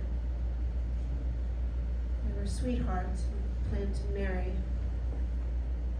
But now, his parents promised him to someone else. And he's agreed. Does he love her? He loves us both. Uh-huh. She's pretty, though. Prettier than me. That probably won't matter. You wish her harm. Of course I do. But she never made me no vow. I just want him to do what he said.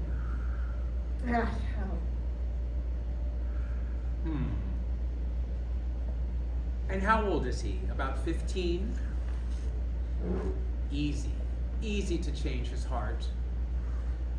R-S-T-U-V.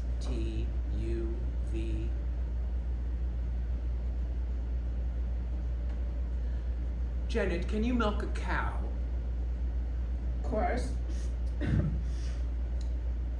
And a bull? Good. Come back 8 days hence for a light and a pail. Best to avoid until then. Oh, and how did you know which eggs were bloody inside? Oh, that. Well, they feel different in your hand. Heavy, like. And they have a smell to them, too, as if there was metal in them. But if you want to be sure, you hold them up to a light. You see right through them. Is that all? Yes, hurry home now. Y'all like 15-year-olds? Y'all like spinning wheels? Y'all like corpses?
Hello, William. I've come to borrow something of yours. Something that's owed me.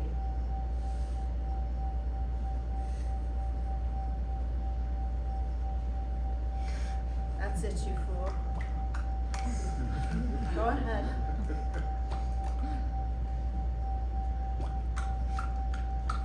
This is just a bad dream.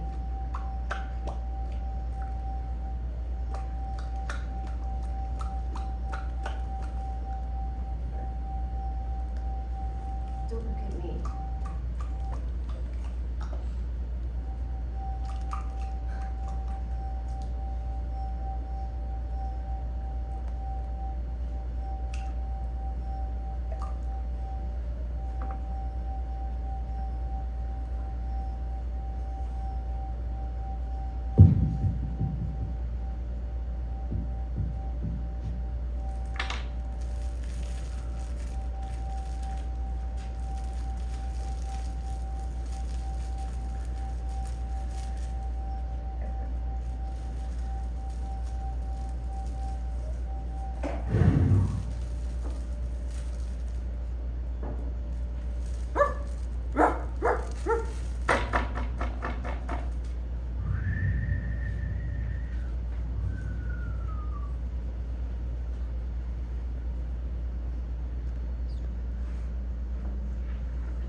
Done.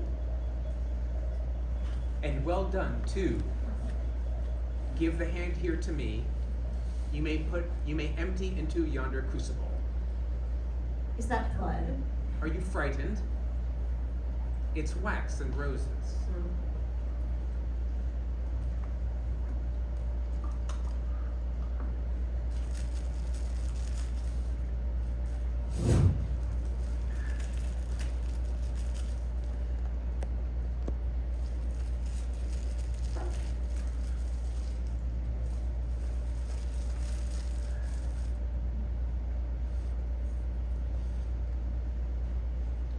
Is it real love? What? How can it be true if I must steal his love this way? Janet, it will be false, forged not by thy charms alone. But love is never honest come by, for no creature deserves it. And it must be deserved by them that earns it. And if you had a finer smile, a brighter eye, said something by chance which he longed to hear, would that be earned? Aye, for those things would be mine from me. This poppet is thine, which thou bravest much to get. Melt thou this slowly at thy hearth. Let it take many days. The last drop must thou eat. Passion for thee will consume him, and he will seek thee out, for thou wilt have his heart. But Janet, if this art should fail, know he was too hard to make you a good husband. No one knows his hardness more than I.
Auntie Janet! We finished your posy and your crown. You look like a princess. Oh no! If you cover your face, how will he know it's you? She's his true love, silly. Of course he'll know her.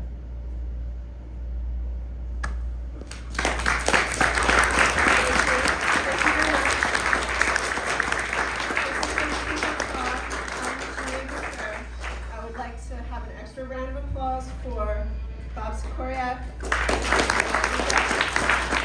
Shanti Jones.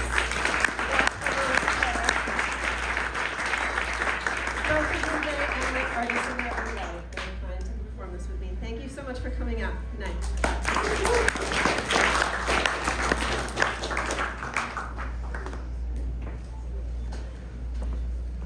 Thank you so much, Julia. I think we can take like a short break if people want to, and we'll get Marc set up. 10 minutes. Okay. Great. Jules Pfeiffer, I would imagine. What? Friend of Jules Pfeiffer. Yeah, and sadly he recently passed away. Yeah, oddly, I just wrote him a letter, and I don't know if he got it in time. I mailed it just a few days before. He got it. I hope he got it. Okay, are you ready? Yeah. All right, let's go. Okay, so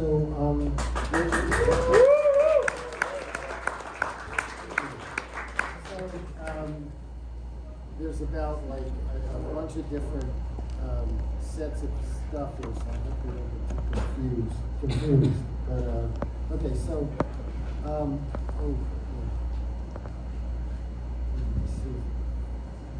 So I'll just say my parents were gag cartoonists, single-bound gag cartoonists. I was the only child, and I didn't really get the gag cartoon gene.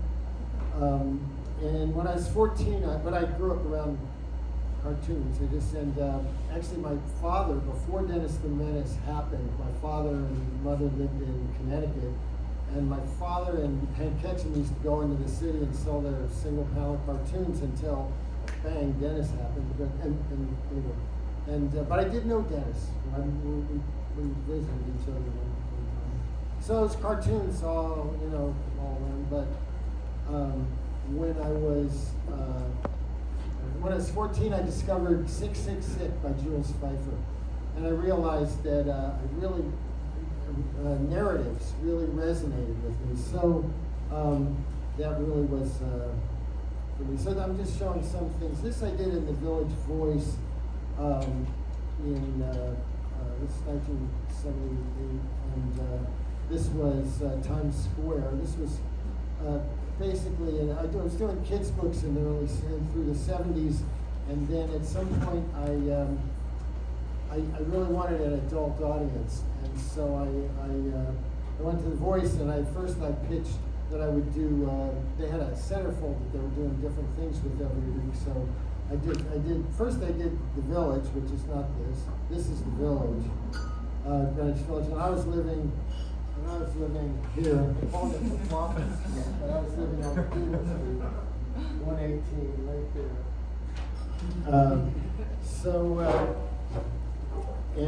Let's see, then, this was a thing for the New Yorker, the subway, and these are just some things, different numbers and things. This was an etching. This was a drawing, Donald Moore. This was an etching. This is one of my favorite of my etchings. Yellow. This was the first kids book I did with my dear friend, dearly departed friend now, Frank Ash. We went to Cooper Union together. He was probably my dearest, closest friend. He died a couple of years ago, but he wrote this story, and I illustrated it. And then I wanted to write my own story. So this is Who Needs Donuts. There's a, it's already past 10 o'clock, so actually this isn't even really happening, I guess. But anyway, so I don't know how many stories I can go into, but. So I always have one of these. I always had, my father always had a piece of paper in his back pocket. So I went to Cooper Union, and my second year at Cooper Union, I mean, when I came to the city, I just wanted to soak it all in. And there was a period where, many years, where I take these long walks at night. Somehow, in those years, I never got jumped or anything. Had an old pea coat and whatever. But I would kind of like, I got into a real kind of mystical state and just soaking in the city. And eventually I started drawing the city. But anyway, I talked to street people and stuff, anyway, one night, and I used to go in this Bigfoot's coffee shop on 23rd and 3rd, and I had just a counter that went like this, and it was open all night, no tables or anything. And one night, and I go in there 11, 12 at night, and I just watch all the crazy things that go on. A lot of crazy things that go on. But one night, I go in there, and there's there's an old woman. She's like this on the counter, and so I went over a little ways, and I'm just sitting there. And a guy comes in.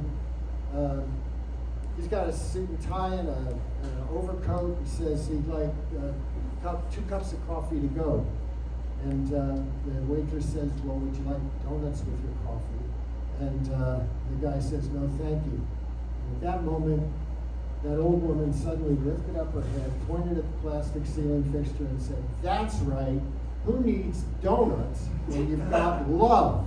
I wrote that in my little pad, and I went over to I was living in a boarding house on connected to a church. You didn't have to be religious. On 21st, the church is still there. Right by Pharmacy Park. And I went back home. I wrote out this thing. I wrote it here. I made a sign on my wall. That's right. Who needs donuts when you got love? And then, it was a couple of years later when I made this book that Frank wrote. And then I wanted to write my own story, and I wrote a number of just, holy God, crappy stories. And then I'm sitting in my apartment one day, and I'm looking around, I'm thinking, I'm going to write a kid's book about something that matters to me. And I had that sign on my wall in my apartment at 118 McDougal Street, and I said, I want to make that lady famous. So I made this book, and so this is a page from, basically, the little boy lives on the Jersey Shore where I grew up, and comes to the big city. So that's when he first gets there. And then there's this is the thing with all the donuts. And I just want to point out that kind of this wire. You're good. This is a picture of a giraffe. Wow. There were kids. I've heard a few kids who said they came to that page and I know there's something in there. And they find the giraffe. Okay, so let's see. So this is McDougal Street, and actually this is Herbert Hippo. One of my kids' books I did was about where's my hippopotamus, and it was a hippopotamus. But when I started doing this, what happened was I did these big centerfolds, and so that helped me get a little strip in the voice. And at some point this character, Herbert, dressed in these clothes, walking around, was sort of a star. But then Playboy magazine had some we're running comic strips at that point, and so they wanted Herbert. And so anyway, Herbert was going to be in McDougal a lot more, but it ended up in Playboy. And then Playboy wanted to own the characters, so after 4 of them, I said no. But anyway, so now I want to go to this. So we'll go through McDougal Street. So at some point, the clear ones, the clear McDougals. Yeah, these. Okay, so this is, so I'll go through McDougal Street. I might just read these like this if because so this was basically at one point, two cartoonists who had big strips left The Voice. I was, like my Times Square thing came out second. It sold 4,000 extra additional copies than usual when it came out. I was kind of I was a little bit of a hot item around there, I guess, at the moment. And these two people left. And our director called me up and said, if you want a big strip, you've got a shot. So I went and met with the editor, and she said, show me something. So I went home 2 weeks and came up with McDougal Street. So I'll read some of McDougal Street. It was Saturday afternoon at Cafe Fizz. Most of the regulars were at their tables conversing avidly. By the way, it was 1978. Okay, and most of you weren't around when a guy named Wayne Newton was like 12 years old or something, and he used to go on Ed Sullivan show. And there was also a young girl, about a year or two older than I was, Brenda Lee. She was fantastic. But I'm telling you, Wayne Newton and you wouldn't believe, now he's like sleazy, but then he was just such a goody two-shoes. He sang the shittiest songs you ever heard, and I just always hated Wayne Newton.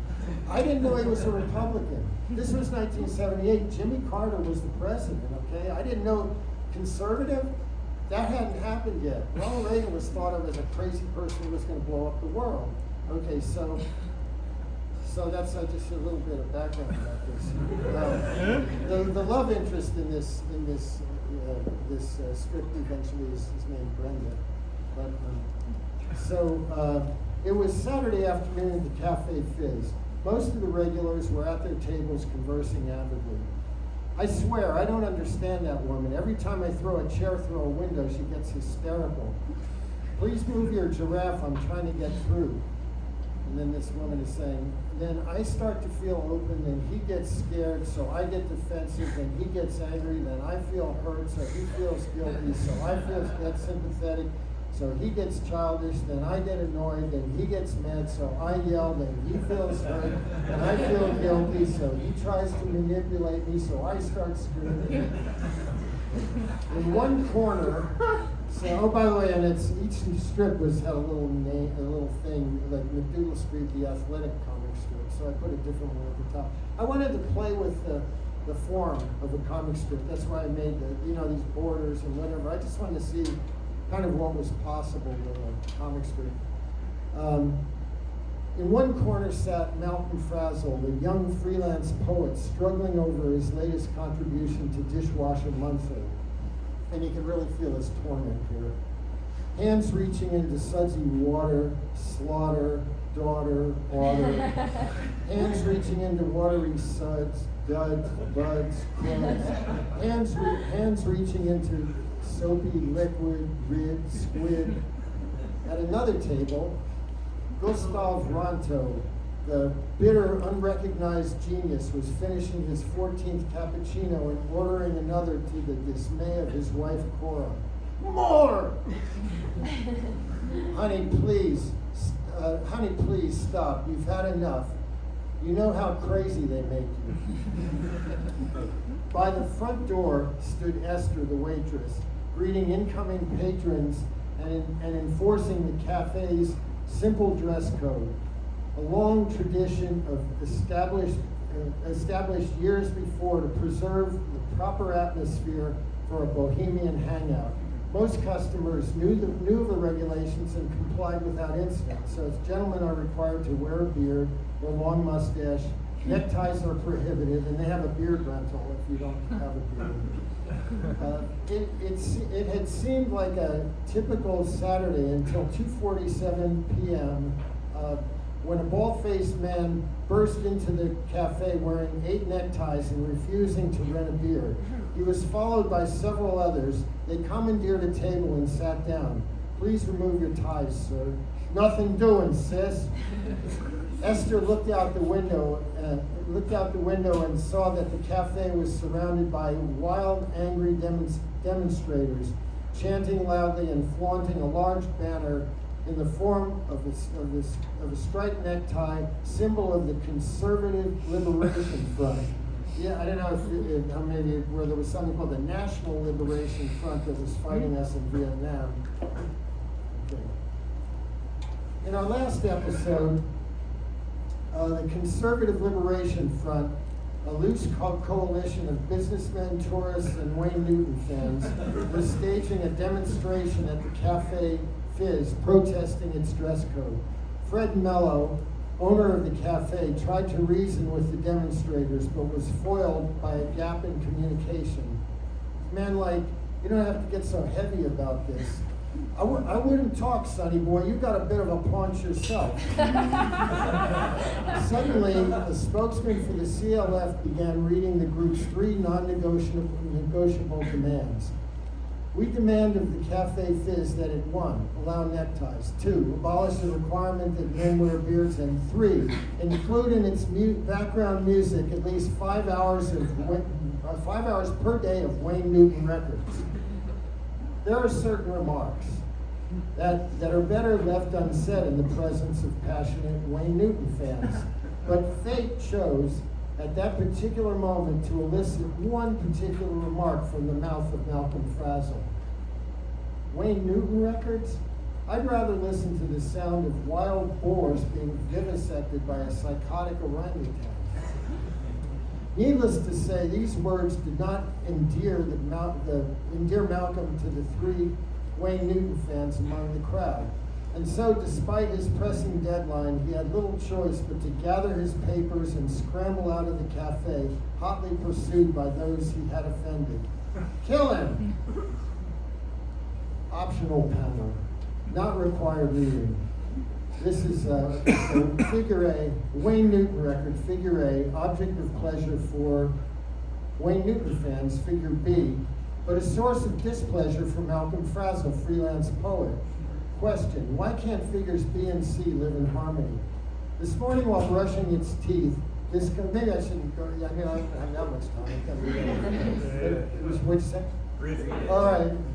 This morning, while brushing its teeth, this comic strip decided to try to put an end to social strife and bring about an everlasting peace by exposing the simple roots of social conflict before they reach a stage of overwhelming complexity. It is hoped that world leaders will read this comic strip and learn valuable lessons from the mistakes of Malcolm and his adversaries. Our story continues. Malcolm ran from the 3 outraged Wayne Newton fans. Frantic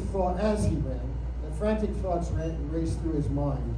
So he's thinking, this poem is due on Monday, and I can't think of a decent rhyme. I need a thesaurus.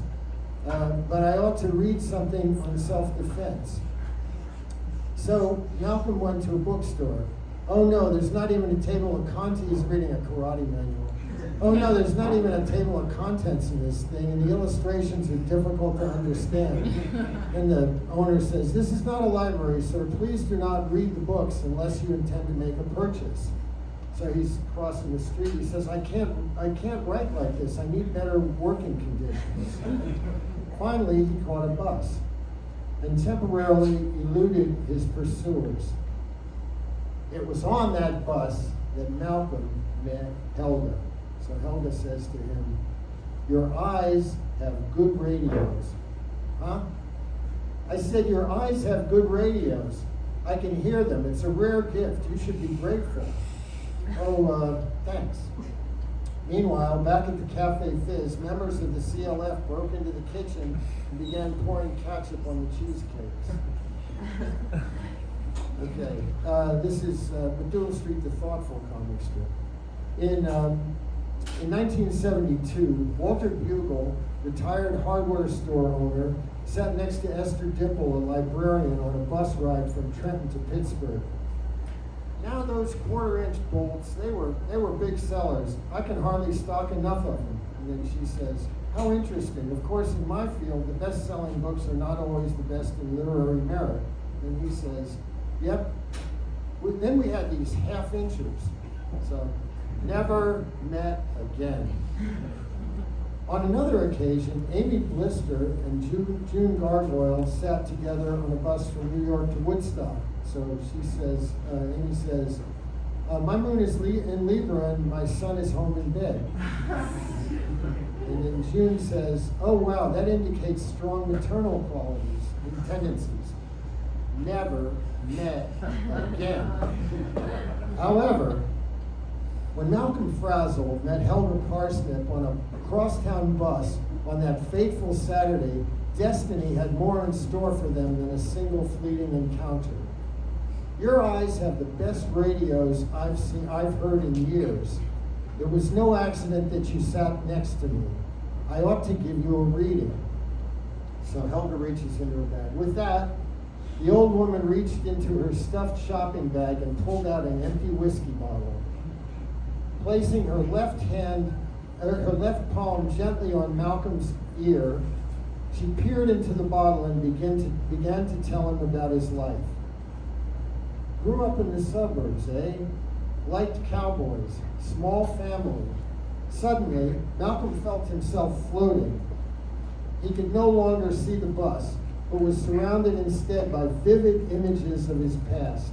Now this is where the border of the comic strips starts breaking into the comic, and so these guys from the border are saying, what's going on at the Cafe Fizz? This strip appeared week to week. So there was no mention of it at all. That's just plain irresponsible cartooning, if you ask me. And then Herbert says, relax, folks. Try to trust your creator. The thing was, then Herbert didn't have this long a life in Medulla. Okay, so this is Medulla Street, the ticklish comic strip. Empty whiskey bottles are not sold for high prices in the finest boutiques. Wealthy people do not flock to the Bowery to make bids on empty whiskey bottles. $5,400 going once, going twice. $55, $57, $6,000. So now I point out with an arrow here, this is pure fantasy. This does not actually happen. In fact, in our society, empty whiskey bottles are generally thought to be of little value. Now this shows a person ignoring empty whiskey bottles, and the arrow down here says this actually does happen. But Helga Parsnip was once given an empty whiskey bottle of greater value than even a color television set. So this is Helga receiving from this guy's name is Eddie Reddy. He's actually named after a street guy that I spent a while with, talking to, listening to. But anyway, he says, I want you to have this. I'll just say that Eddie turns out to be the kind of guru of the comic strip. And with that empty whiskey bottle, Helga told Malcolm Frazzle intimate facts about his life after knowing him for 1 minute. Your father had big plans for you. So as Bob works at he owns Bob's Appliance Repair. He says to his son, I'm going to make you the best darn appliance repairman this side of Newark. And Malcolm says, goo goo. And then the father says, he gave you lots of encouragement. That's Helga. Come on, son, fix that washer. You can do it. I believe in you.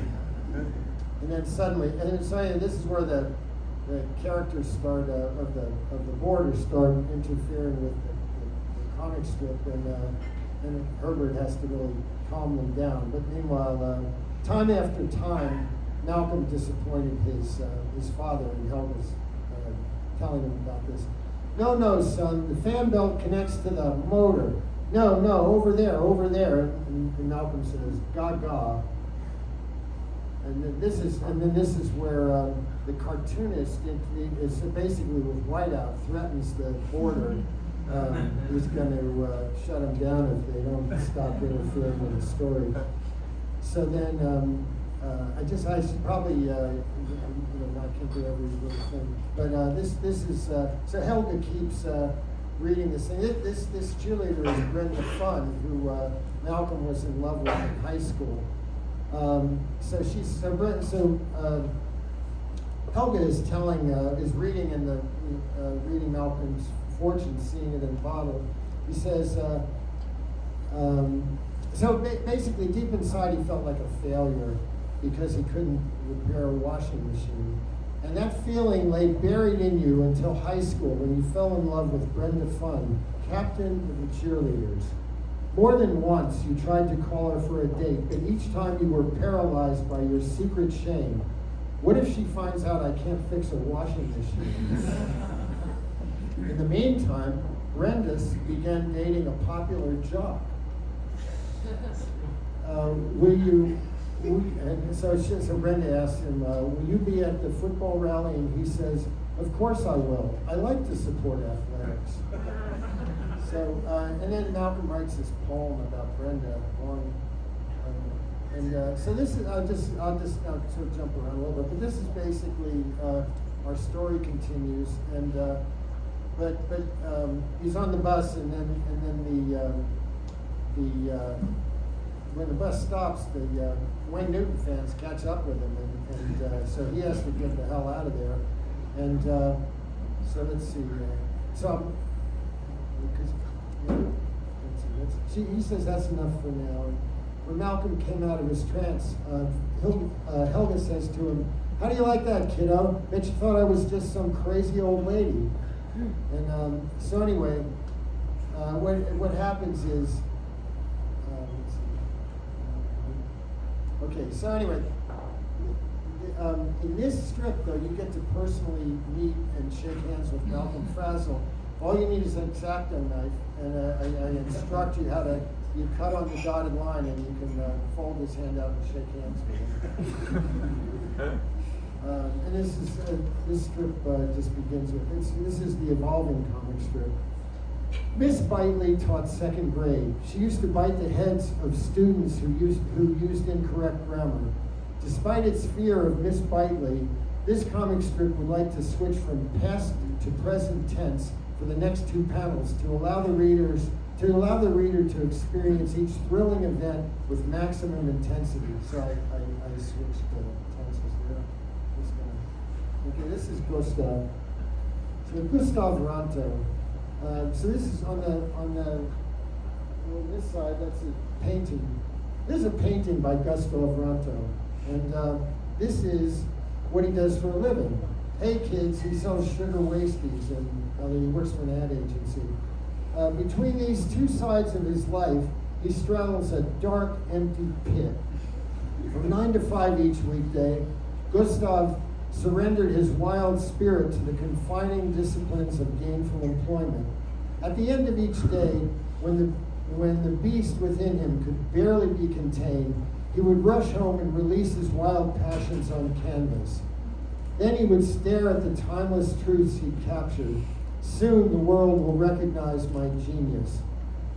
But the world was slow in appreciating his art, and Gustav was very impatient. So this is the world looking at one of his paintings.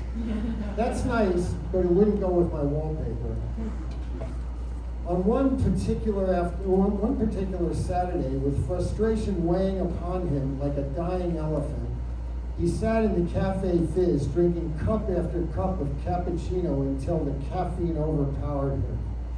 Darling, please, you've had enough. First came the mad visions, and then, the current enters me now. I am born. I can see. You are all blind, but I can see. I am truth. I am all things. Darling, please, let's go home. You are fools. I am truth. I am God. McDougal Street, the mature comic strip. So, ask the average person to name a great man, and they'll probably mention Elvis Washington, father of our country. Well, that's all right, Martha. Or Babe Einstein, the great power hitter. Boom! That world is gone. But most likely they won't say a word about Hugo Caraway, proprietor of Hugo's Deli. But anyone who has ever seen Hugo pull 5 cartons off a top shelf, catch them all in one arm, would gladly testify to his greatness. And in fact, I don't know if you've ever, but I know if you know about this joke, it's a classic joke, but in fact, Hugo comes from a great heritage of deli men, including his grandfather Harley, who created the famous deli man's joke. You may have heard it.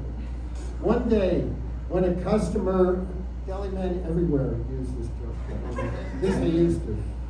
One day, when a customer was buying $1.32 of worth of goods, Harley quipped, "That'll be $132. At first, the customer appeared to be shocked. Then she broke into gales of laughter. So that's the famous joke there. And then, so he's, let's see, I'll just. So this is McDougal Street, the Urbane comic strip.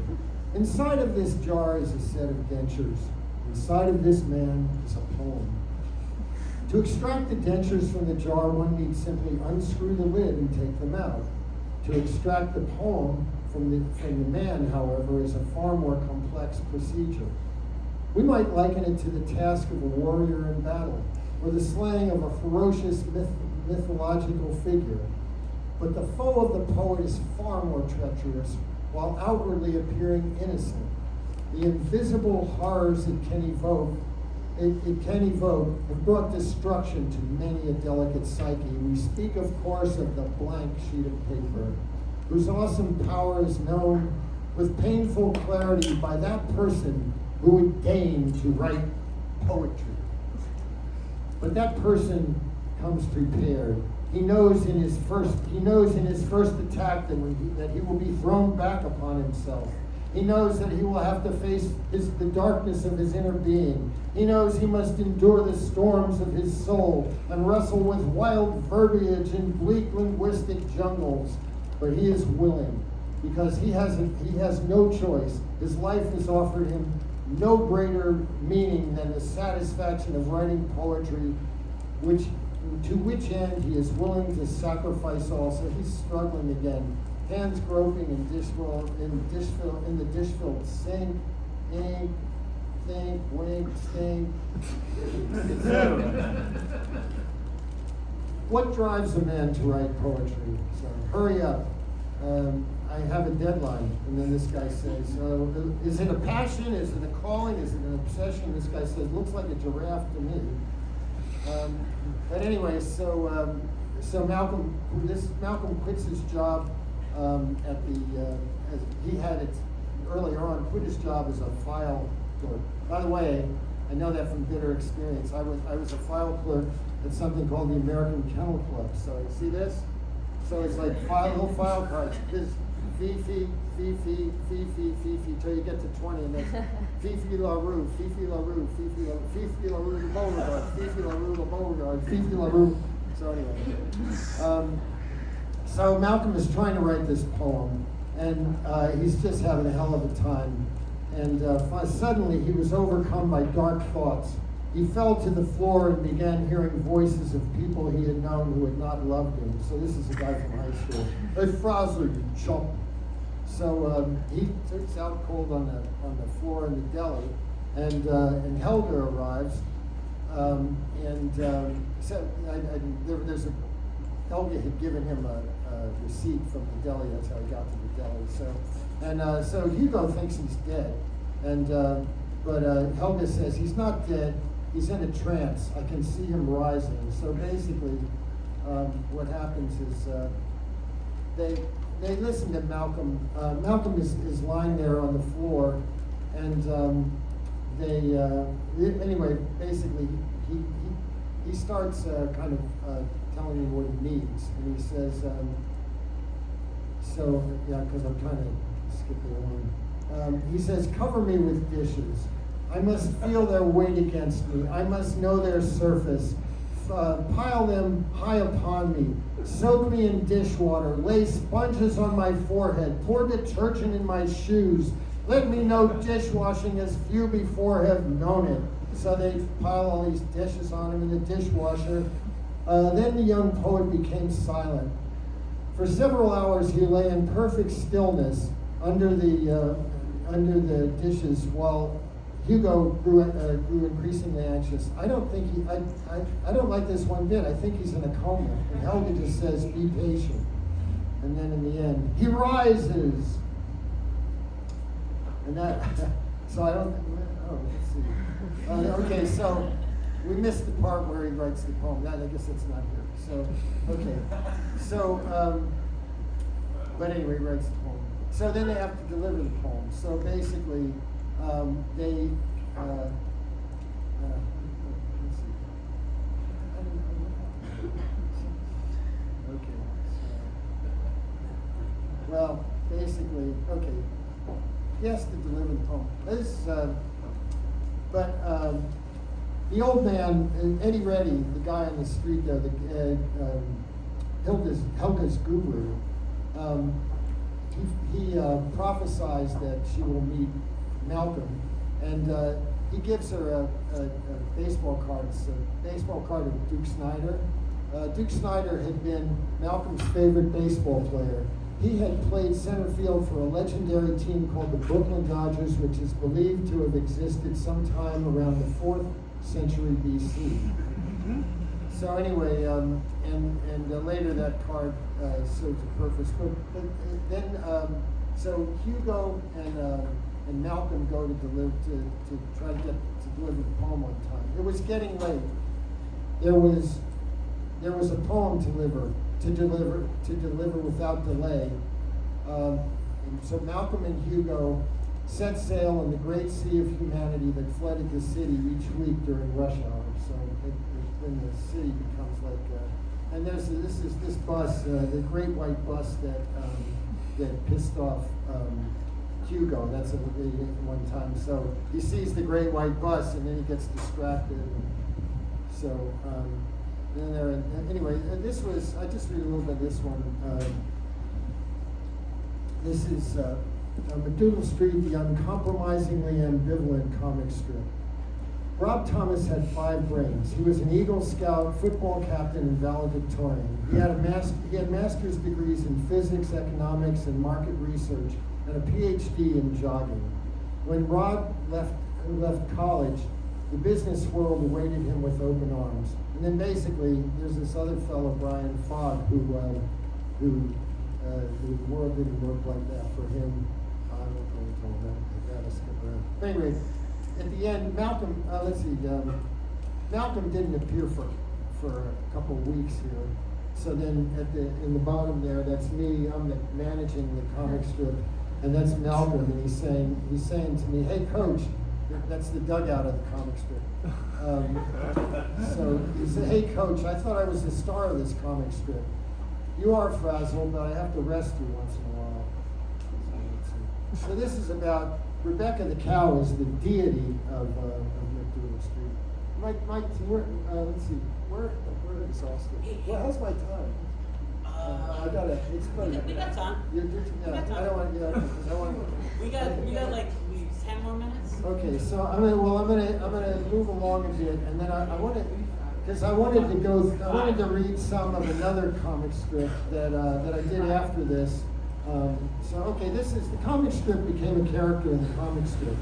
So this is, at some point, once in a while, a comic strip likes to take an inventory of its plot. So basically, these are boxes of characters and plot points, and it's just a big mess. And this is the one where, this is another strip that happened on another occasion. One day, the comic strip woke up in a bad mood, fully. Anyway, the comic strip went out and got drunk. And then it got in a fight with a classified ad. And, so anyway, it was a big mess, and let's see. And this is Art Man. He was, Art Man was the art star at the time. This was the person that Gustav Ronto hated. And he painted, first he painted these all black paintings, then all white paintings, and then he started painting invisible paintings. And by the way, I just read recently, there's a guy in Italy who's doing that now. This is like 40 years after Art Man did it. But anyway, in the opinion of many, Art Man had won the centuries-long art race, defeating every great artist in history. But that really pissed off Gustav, and of course, dramatic events occurred because of that. Okay, this is the other thing. So I'm doing this strip in The Voice, 1978, 1970, 1979. I have this friend, A.B., Alan Berman, from high school, a dear friend of mine, and he's up in Massachusetts. And The Voice is up there. He's in one of those, towns in Massachusetts. So he sees the Village Voice. He opens it up. the villain of this story is Darius Otter, who was Malcolm's geometry teacher. And I based it on Mr. Wilson. I don't know if he deserved it, but I based it, and it looks like Mr. Wilson. And and Malcolm looks like when I was doing this strip, I just before I started doing this strip, I shaved my beard and I got different glasses. But Malcolm looked like what I looked like before I started McDougal Street. So my friend AB calls me up one day and he said, I got a copy of The Voice. He said, what were you and Mr. Wilson doing fighting with each other on top of that hamburger sign? So, but Malcolm, anyway, Malcolm saves the day. Okay? And now, okay, so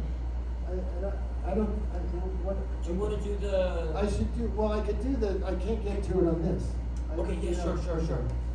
Then I'll sort of look. I did it. They asked me. This book came out 40 years ago after it was a script, and then and then New York. I went to the. I think all the. No, I went to the McDougal's that go. Well, let me just go. We don't really have that much time. Yeah, just like right? a few minutes. Yeah. Okay. Well. Okay. So let me just go to the one that has these. The one. No. The one that. Yeah. The Parsons. The Parsons. There you go. Okay. Is that the one? I'm not sure. Let me see. It could be. I think it is. Let me Yeah. see. That should be it. Well, basically, okay. Yeah, this is it. So, okay. This was a thing in the New Yorker, by the way, a two-page spread in 2011 about my parents being cartoonists, etc.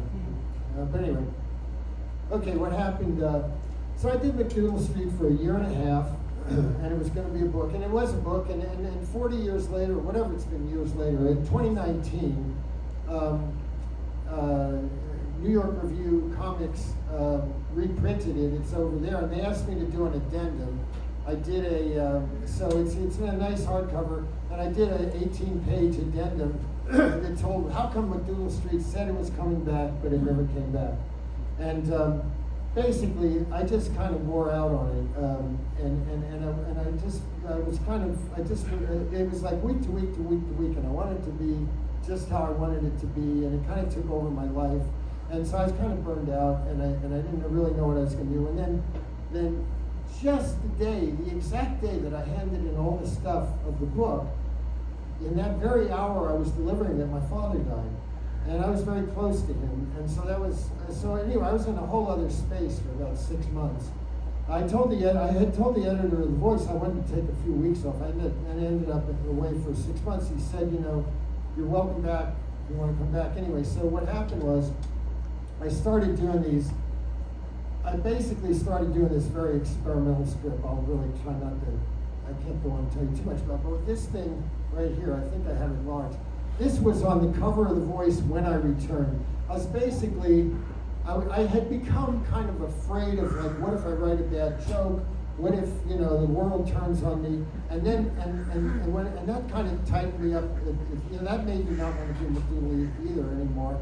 And I was in a whole other frame of mind. And I started doing these strips just for myself. I just sit in a cafe, and I just write and draw and write and draw and write, and I just try to go into a zone. And I had about 50 of them. Finally, one day I showed it to this woman I was dating, and she loved them. And then I ran into a copy editor from The Voice, showed her, and she loved them. So I saw David, the editor, and he wanted to start running them, so we did. And but it was kind of a public surrender, like love me or hate me, kind of this is what I'm doing. And this was on the front of The Voice. Stamaty returns. The passion had passed from his cartoons now. He was a self-conscious nothingness pondering a future as a hack. So, and also, okay, this is Harvey Pekar. So I found out about this some years later. So Harvey Pekar had been trying to get a strip in The Voice, or he had a few strips in The Voice, a little bit, and something didn't work out or something. And he didn't know my work. I didn't know it. And I never met the guy. He does great work, but I never met him. I didn't know him that day. But he sees in the Voice these strips appearing, and this is what he said about it. He said, so he's saying how disgusted he was with the whole thing, problems he had with The Voice, and he said, what really made me mad was was that while all this stuff was going on, The Voice took on another full-time cartoonist, and his work really sucked. It was real coy and precious. He seemed like a 12-year-old trying to show how sensitive he was. Look, I don't want to sound vindictive, not completely vindictive anyway. The Voice's other cartoonists are fine. Jules Pfeiffer is very important. He should live and prosper. Stan Mack's okay. But this guy, anyway, okay, so this was the very first one I did. Basically, I was at a lecture at the School of Visual Arts. It was a panel talk at the School of Visual Arts. I hadn't been in the paper for 5 or 6 months. I was in it, really, I was dealing with my father's death. I was dealing with the fact that I just thought I had, writer's block, and I what the hell I'm doing, and I had all the joy of going out of my work, and I was sitting there, and they're talking, and just like I did in school, at some point I mindlessly, I'm not even thinking, I just mindlessly pull out a pad, and I flip it to the first page, and I have this rapidograph, and I make this mindless doodle. And then they're talking, and I flip it when that's done, and I do this mindless doodle until it feels like I want to flip. So I did about 15 of these doodles, and at the end of the talk, I realized, God, I just had fun with my work. And so I went home, and I got out a 9x12 kind of Bristol pad or semi-Bristol pad, whatever. I laid it down, I had my rapidograph, and I just said, this is I rewrote and drew, but this is what it was to make it look better but anyway, this was the very first strip. But I basically sat down and I said, I'm going to make a comic strip.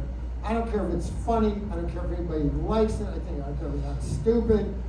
I don't care. I don't care if anybody sees it. I just want to have fun doing it. So this is how it started. This is the first strip I did. And this is the first one that appeared in The Voice. Yim yam, hum sum, gobble gobble goo. Some Thursday, an eensy man barefooted his way across a concrete path past the high school of his mother, Eents. A strangeness of rectitude pervaded his conscious mind. Muncie, in the loneliness of the evening, a young man called out anxiously to his lost cat. In a Greenwich Village apartment, another man pondered the sad cruelty of death. I remember a time when I used to feel emotion. Oh, but that time has died. Now I can only feel loss. And then this panel is just imagery. Then this panel, there is no security anywhere. I would suicide myself in the name of art.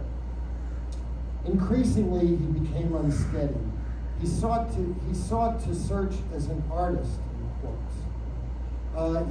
How dare he call himself such a thing? The passion had passed from his cartoons now. He was a self-conscious nothingness pondering a future as a hack. A hack! No, not that. Yes, said his rent bill and his phone bill and his electric bill. No, said that part of him that had once and even many times filled with, quote, inspiration. The part of him that had fed his, quote, art. How dare he call his work art? Art is a high name, a holy name. And then I say, I need to experiment. Try it. You shall fail and vanish. He was trying to produce the same old shit, but he couldn't. He liked his previous work, but he did not want to imitate it. Some living part of himself was calling out for something more, something lost or absent, just as the man called out for his lost cat. I can't do this shit anymore. Where are you? Where is the rest of me? Where am I going? There was one feeling that mattered to him more than anything else. He had to find it again. So then this strip, so I probably have no time, right? I think we're over time. Okay. But that was a beautiful strip. Good. So anyway, these strips, I'll just show you what they look like. Okay. Then I did a thing. This is about my father's death. This was also about my father's death. Some of them were goofy and silly. Some of them are, you know. And okay, I always end with a certain thing. Okay. Now, I don't know how many. I mean, it could be really ghastly. I'm warning you. Okay. Okay. Because I started this when I was a kid, but you know, my way of just reducing any expectations at all, except the worst expectations. When Elvis Presley was my age, no, let's see. When Elvis Presley, wait. When Elvis, oh yeah, that's right. When Elvis Presley was my age, he'd been dead for 35 years. So it's amazing that I can even move, okay? And I'm not going to move that much, okay? And anybody want mercy? You can escape. You want to beg me not to do it? Do it.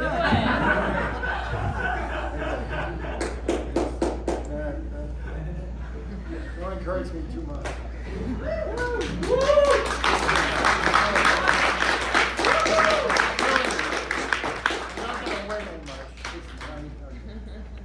I may not have a voice.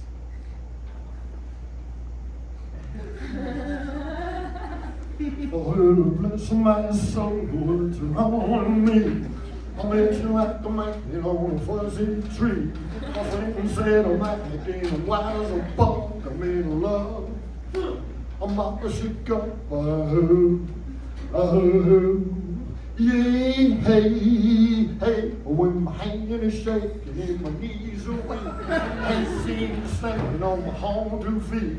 Who do you think of when you hide such luck? I'm in love. I'm up a should go by who? Hey, I'm up a should go.